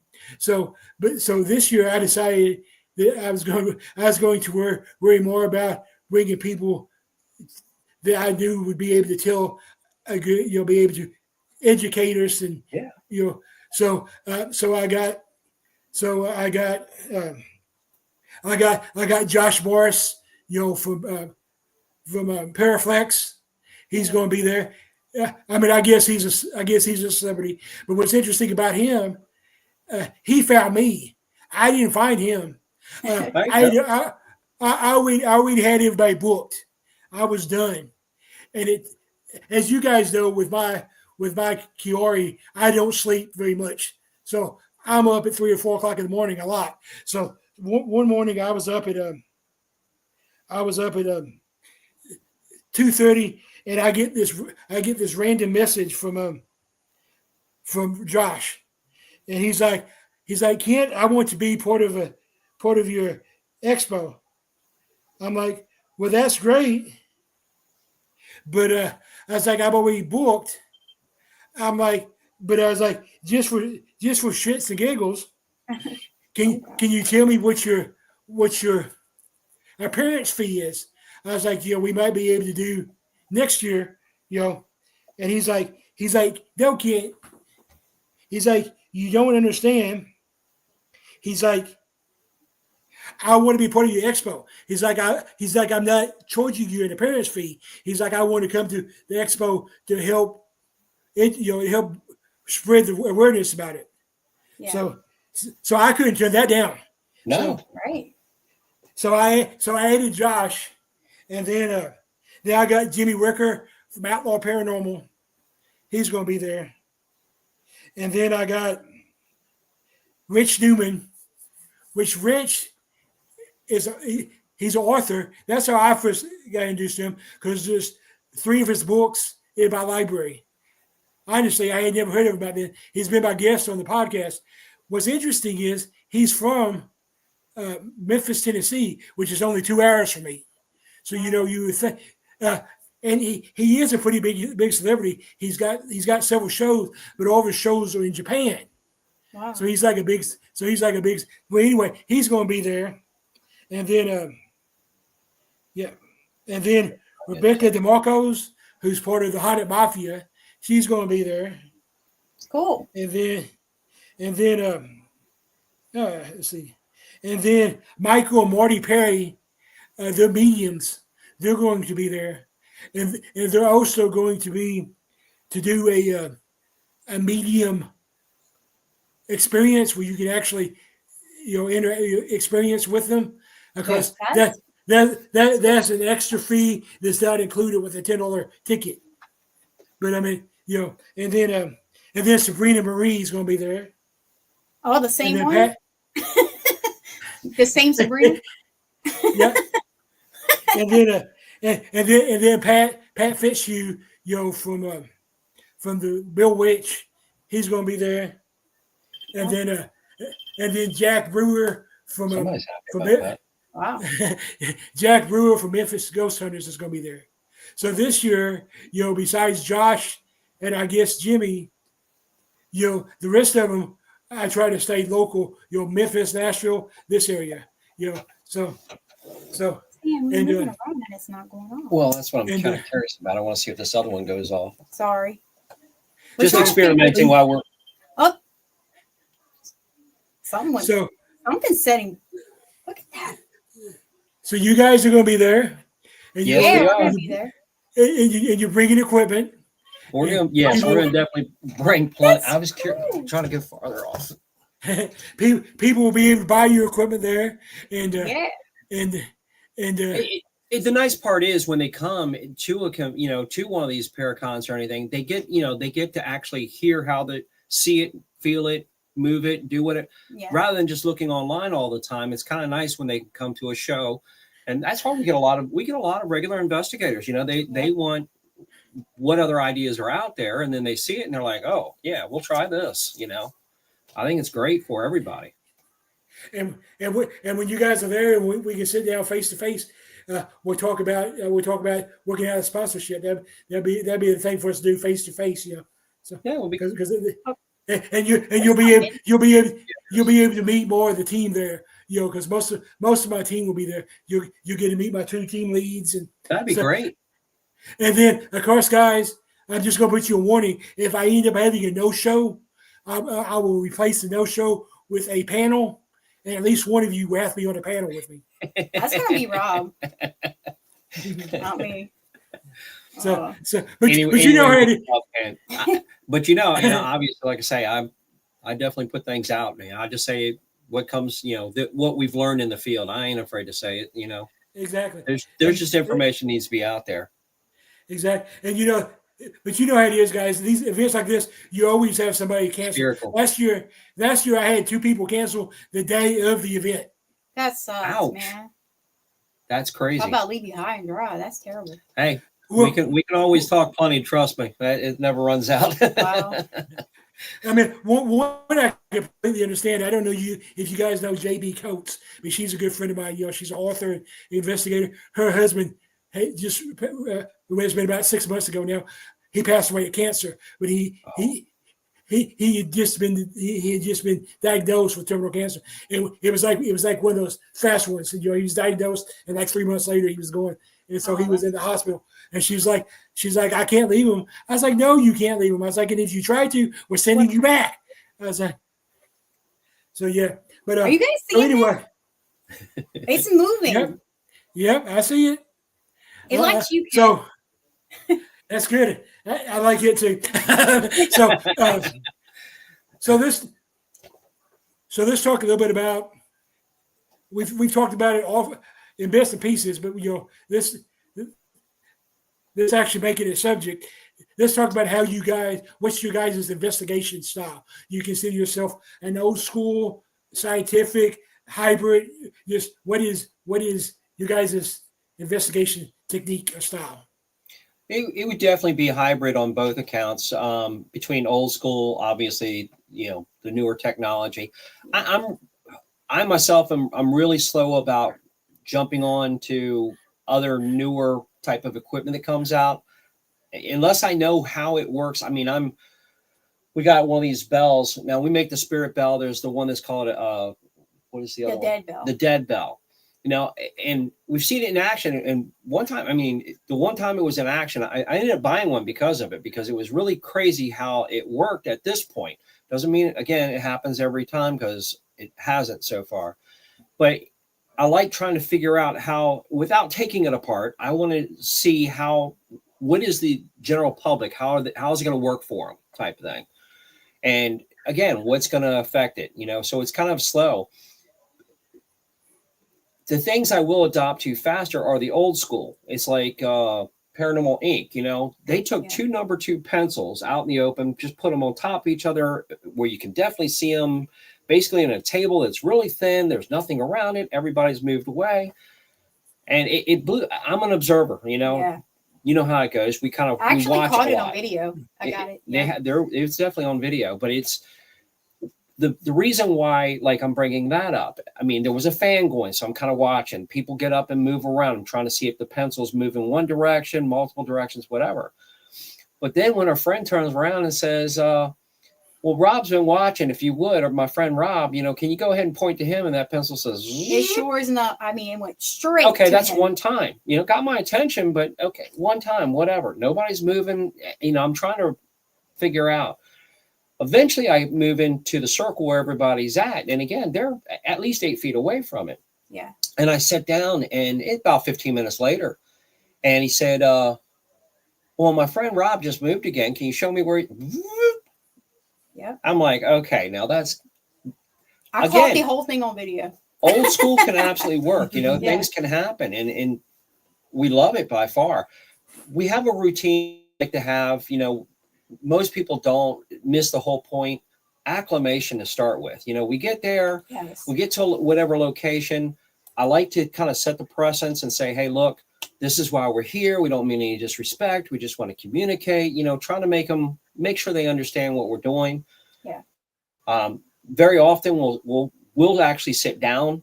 I don't want to have a presence of dominance or anything. We want to sit down, even on the floor, to be lower than, to try to draw them in, let them know what we're there for, explain how our equipment's working.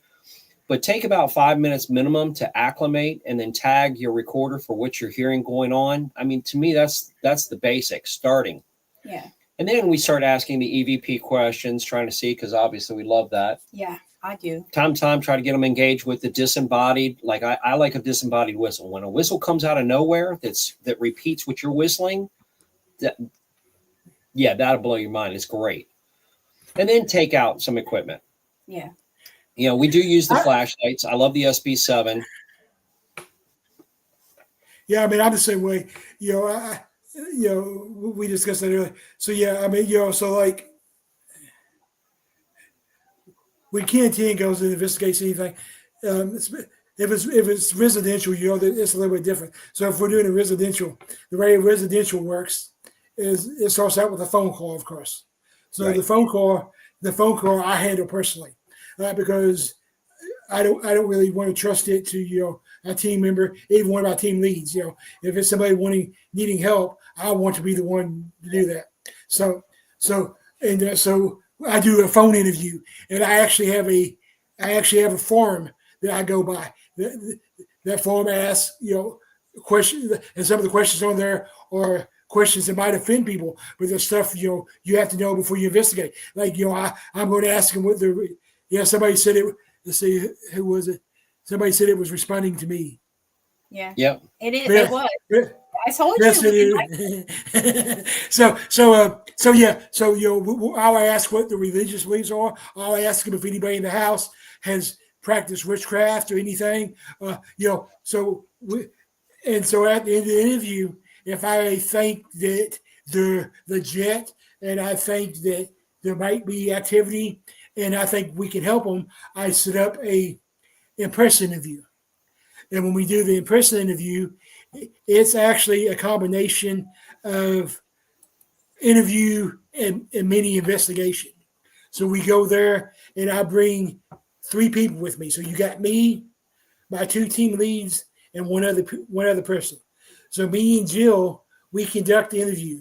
We videotape it, we voice record it, and it's actually the same. It's actually the same questions that I ask on the phone interview, but we ask them in person, and we also include anybody else in the house. So if husband, wife, kids, neighbor, mother-in-law, anybody else that witnessed it. And while me and Jill are conducting, me and Jill are conducting the interview, the other 2 are doing a walkthrough with the thermal camera, the millimeter. You know, getting a baseline. So we have a baseline EMF reading. We have a baseline, and so And they're both picking So, up. Kent, so, you got it going crazy in here.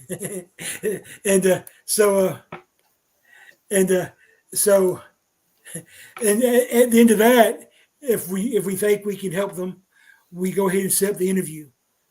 I mean, we go ahead and set up the investigation. Yeah, Investigation. and then, like you said, the investigation. Obviously, with my gifts, you know, I rely on my gifts a lot. But and I'll let it tell me what equipment I need, where I need to put it, all that stuff. But what I've learned in these many years I've been investigating is it's a lot easier for me to go to a homeowner and be like, this is the EVP I captured. This is what I captured on the thermal camera. This is what we captured.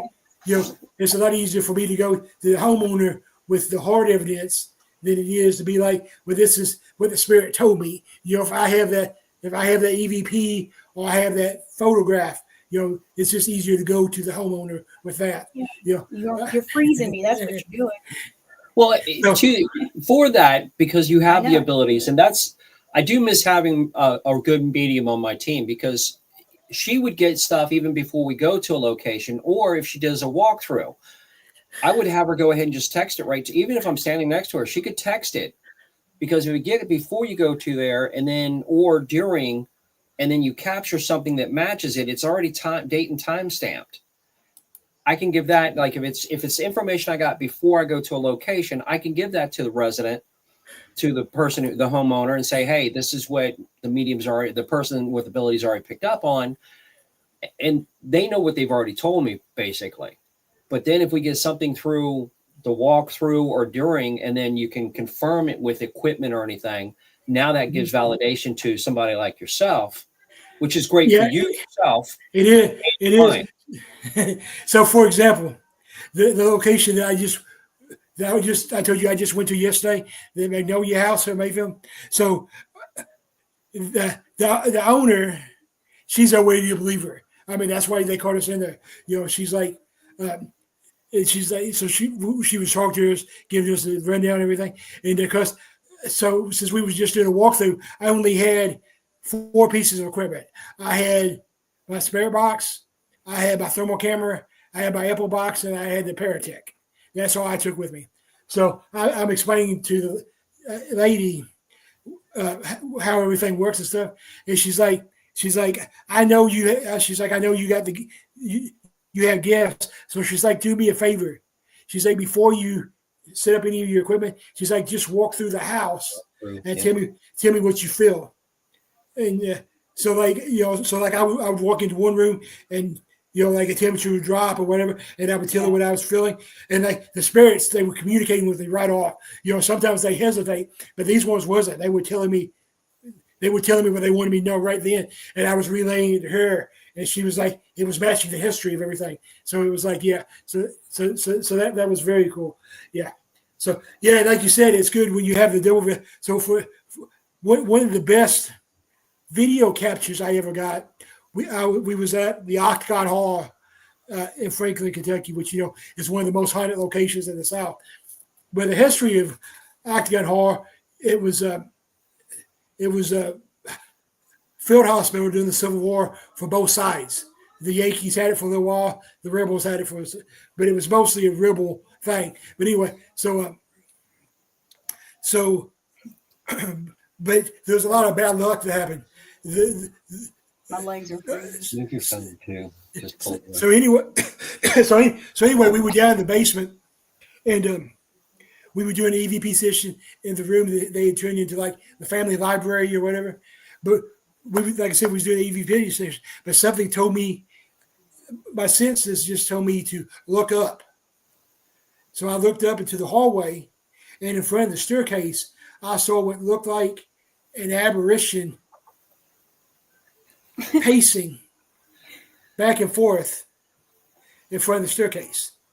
Of course, I've seen apparitions just stand there, or appear and disappear, but this one was pacing back and forth. Yeah.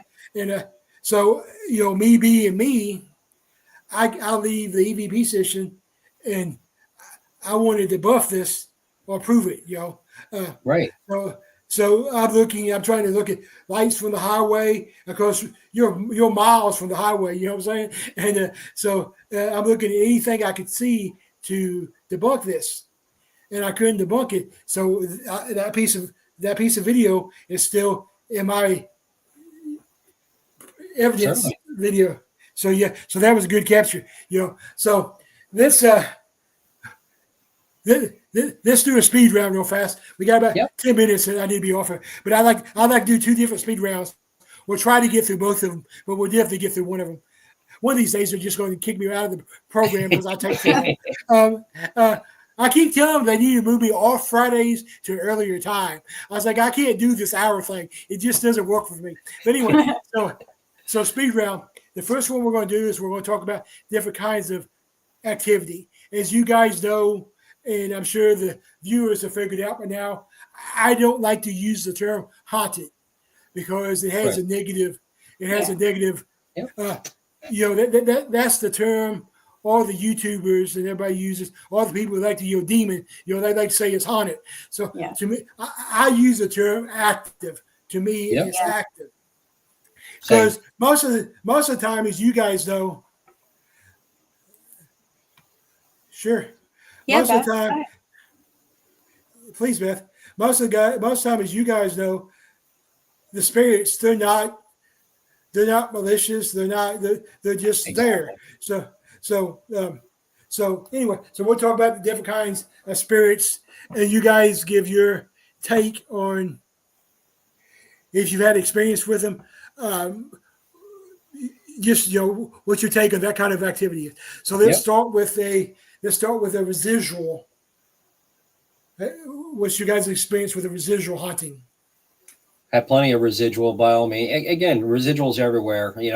Definitely believe it can be trapped. It's an event that's been trapped in time, and when conditions are right, it comes out. And you can even have that be an apparition.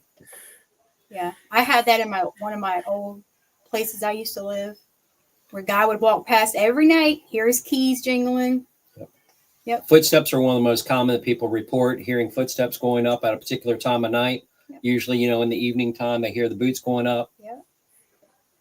So, for the people in the peanut gallery that don't know what a residual haunting is, which I'm sure most of us do. I mean, most anybody that's tuning into my podcast has at least some experience as an investigator. So, but anyway, just for the people who may not know, a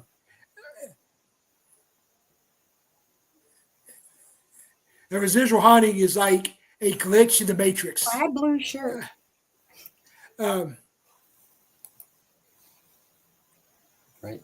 Write that down when you get a chance. Dale or So Dan, that's it. make it flash. Come on, Dale. I'm sorry. So Beth, do you want to know what I got?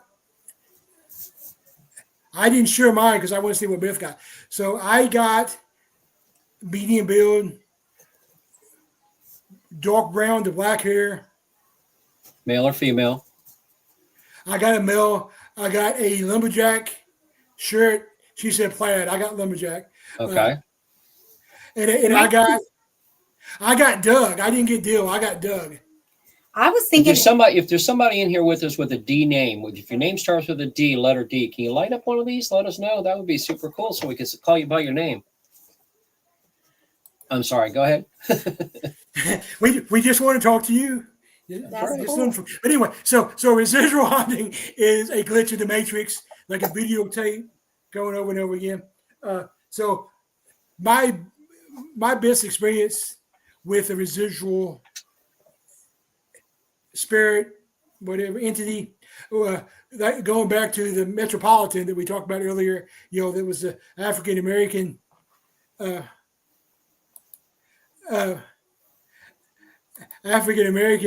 hotel. So there's several spirits there. There's even, like I said, it was the Black Hotel in Paducah, which Paducah is the biggest city around. So they had the Negro League baseball players there, the Harlem Globetrotters, Ike, Tina Turner. One of the spirits that is rumored to still be there is Josh Gibson. They called him the Black Babe Ruth, and Babe Ruth and Negro League. Supposedly, the room that he stayed in, you can hear a banging on the wall. And the theory, the belief with that is Josh used to be a big womanizer. And that banging on the wall is Josh with one of his women. Yep. So I've experienced the banging on the wall. I have not walked. I have not walked. I'm not walked in on Josh with a woman, but I have experienced it. But anyway, so I know that sound. I mean, some people like to watch, so maybe he wants to put I don't know. So anyway, one of the famous spirits there is believed to be the owner. And at 11:01, she walks down the staircase. That's all she does. Just walks down the staircase. Well, she's an interesting figure in history anyway, because what the history tells us is, first of all, she was a black business owner when you didn't have black business owners. Right. She was a widow when she was a businesswoman. And that made it even more uncommon because she was a black widow businesswoman. And she was a success, and she was successful. So those are four things that are very unusual. Well, if you backtrack even a little bit more, she wanted to open the hotel before her husband died. She wanted them to open it together. Well, he was against it. So when he died, she used his name and opened the hotel. Wow. That's pretty cool. So anyway, I've investigated, like I said, I've investigated the Metropolitan a dozen times. Actually, a baker dozen. And so I've always tried to capture her coming down the staircase. I mean, anytime, any investigation I was at 10:50, we all came down and set up everything to see if we could capture coming down the staircase. Very smart. Well, the next to last one, not the last time I was there, but the time before that, we actually had a film crew join us from Belmont University. And they joined us there. And that was an interesting investigation. I don't know if I would ever do a film, an investigation with college-age girls again. But right. I don't believe it. I mean, there was good. Some of it was really positive, but some of it was like, when I investigate, I'm completely serious. To me, it's a serious moment. Yeah. And they're college girls. So we're investigating it, and we're talking to the spirit that we would believe to be Ike and Tina. And then they all of a sudden just start dancing in the hallway. So, but anyway, that's the other part. So anyway, we get down, we sit up, and we actually capture on film what looks like her coming down the staircase. It even moves the curtain. Heck yeah. So that made all the dancing worthwhile. So that's a residual. And traditionally, a residual haunting has always been considered the most common. But I had a guest last season, that actually made a point, and I've kind of been investigating this way because it makes sense, that actually intelligent hauntings are the most common because we actually know they're there and we can correspond with them. Yep. So I agree with that. Yeah. That's my leeway for us to talk about intelligent hauntings. You like that leeway? That was good, wasn't it? I like it. That was good. Yeah, I mean, again, intelligent hauntings. There's people on the other side. When you can interact and get specific responses, then you've got something going on with intelligent side. Not that all of them are going to respond to you. It doesn't mean that they're not intelligent. That's the part in our field that we have to figure out and determine. Yeah. When I lived in the house and the spirit came and laid next to me on the bed, that was definitely intelligent. Hi, Arthur. Hi, Arthur. I'm still waiting on my book. As soon as I get it, we're going to put it to use. We got 3 investigations within the next 6 weeks. So I'm hoping I get it before our investigation start putting to use. So Arthur has written a book with like forms and stuff to make investigations more military-ish, I guess. More that way More everything's structured, yeah. Yeah. more structured. Thank you. I went blank there. More structured. So he actually chose my team to be one of the first ones to use it and see how it works. So I'm honored. So as soon as I get it, we're going to put it to use. Fantastic. Awesome. So our next one is poltergeist activity. So poltergeists to me are kind of interesting. There's lots of theories of why, some people even theorize the poltergeist can actually be the people there, the energy from them. Also, poltergeist can just be, and it could really just be another intelligent haunting. That's their way of communication. Is throwing things at you. So there's lots of theories with poltergeist. So what's your take on poltergeist activity? Well, the problem is there's not an actual definition besides that everybody keeps going back to the German name polter and geist, and so it's a noisy ghost. Noisy ghost could be what? So a door slams and it's automatically a poltergeist? No. We think of hyper movement of material, something there, books flying, things being stacked, something to that degree. And again, it could be intimidation, could be a way of communication, their frustration, there's several things. I absolutely disagree and do not believe, because many cases that report that type of activity don't have a young preteen daughter in the house, getting ready, and she's causing all of it to happen. That was the old, and it's coming back. A lot of people are back to believing that. I absolutely disagree with it. They're not going to scare the hell out of themselves and everybody else in the house, and they're saying they're out of control. They can't help it. Energy clusters. I like that, Beth. So yeah, So what is the actual definition? How are you supposed, again, that's where you got to get to before you actually even say there's a poltergeist. What does it mean? Yeah, good. Because like you said, if it's a noisy ghost, Josh Gibson's ghost with his women friend could be a poltergeist. That's a noisy ghost. Poltergeist when I had all the cabinets in my house, or was that poltergeist? I don't know. See, some people would consider movement like all the cabinets would open up. All my cabinets. Every time she'd walk in, they were all open. Yep. But the thing is with that, the pots and pans. Then I'd go upstairs thinking that there was going to be a mess. Nothing. The thing is with the cabinets and stuff, that could just be the spirits trying to prepare their food. That could be the time that they would use the cabinets. So, so like you said, we need a definition before we can really. So let's move to a malicious spirit. And notice I used the word malicious, not demonic. We will get to demonic, but that's different because a malicious spirit is a spirit. I like to say, I know you guys have heard me say this, if a spirit was an asshole when they were alive, they're going to be an asshole when they're dead. So that's your malicious spirits. So a human person on the other side that, has a negative attitude can be, or somebody's done something to provoke them. They could be a normal spirit on the other side, but somebody's provoked them, knocked the headstone over, did something.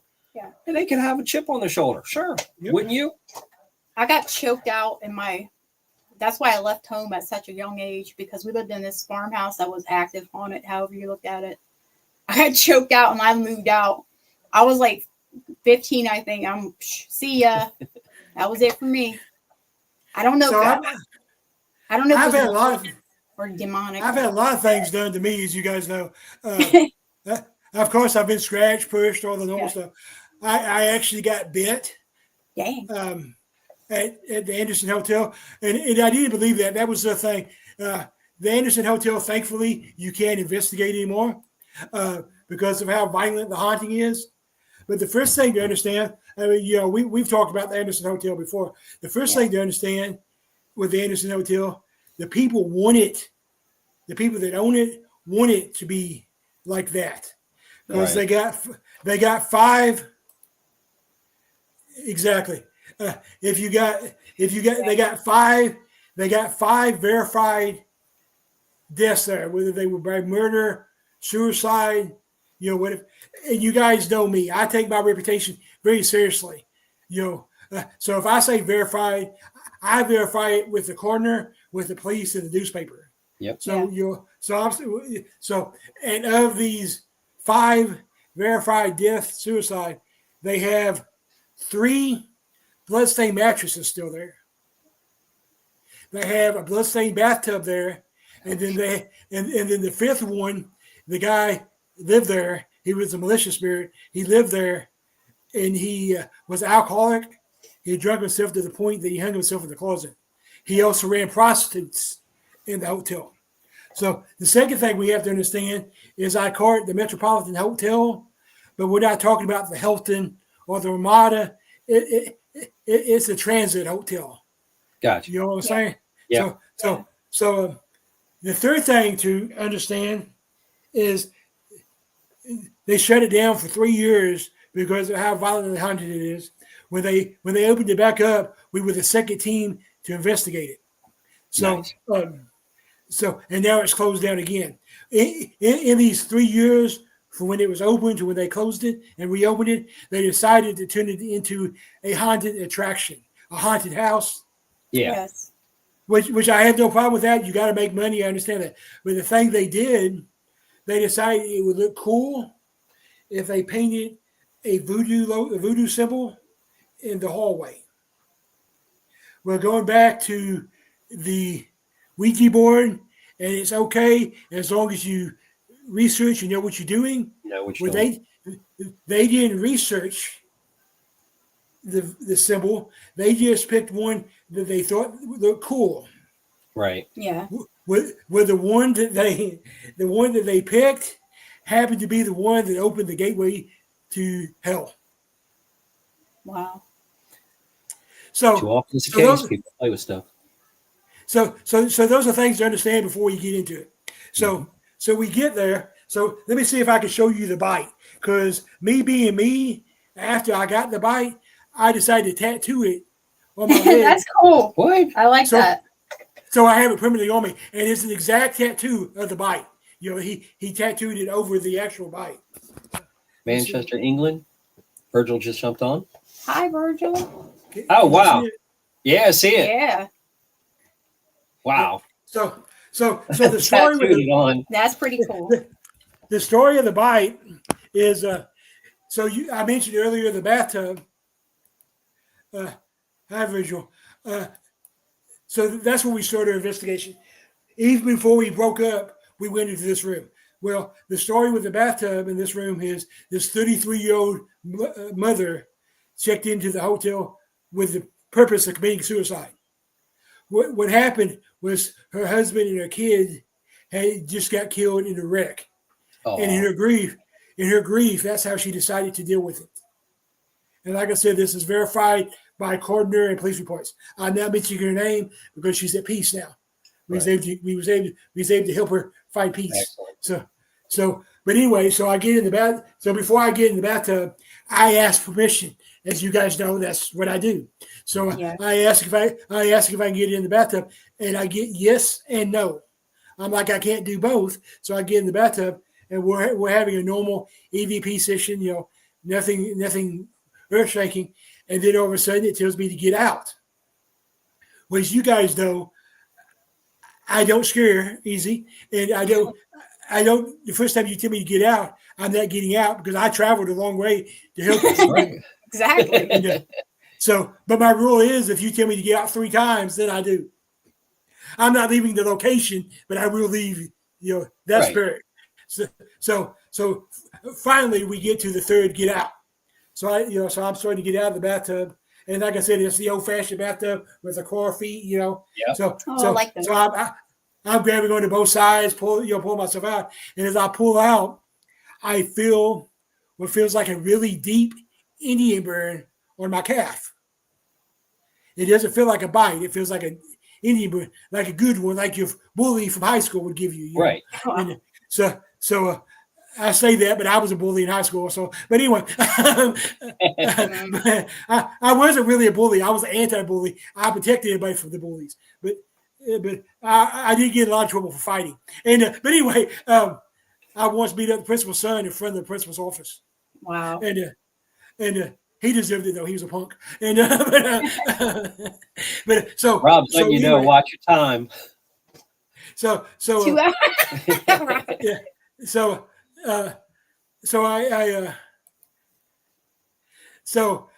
I felt this onion burn, and so we get back to your base when we actually have light, and that's when we see the bite. So Wow. so that was the first impression that we was dealing with a malicious spirit. The second one is the one that this is the only location in all my time we actually ended early, and so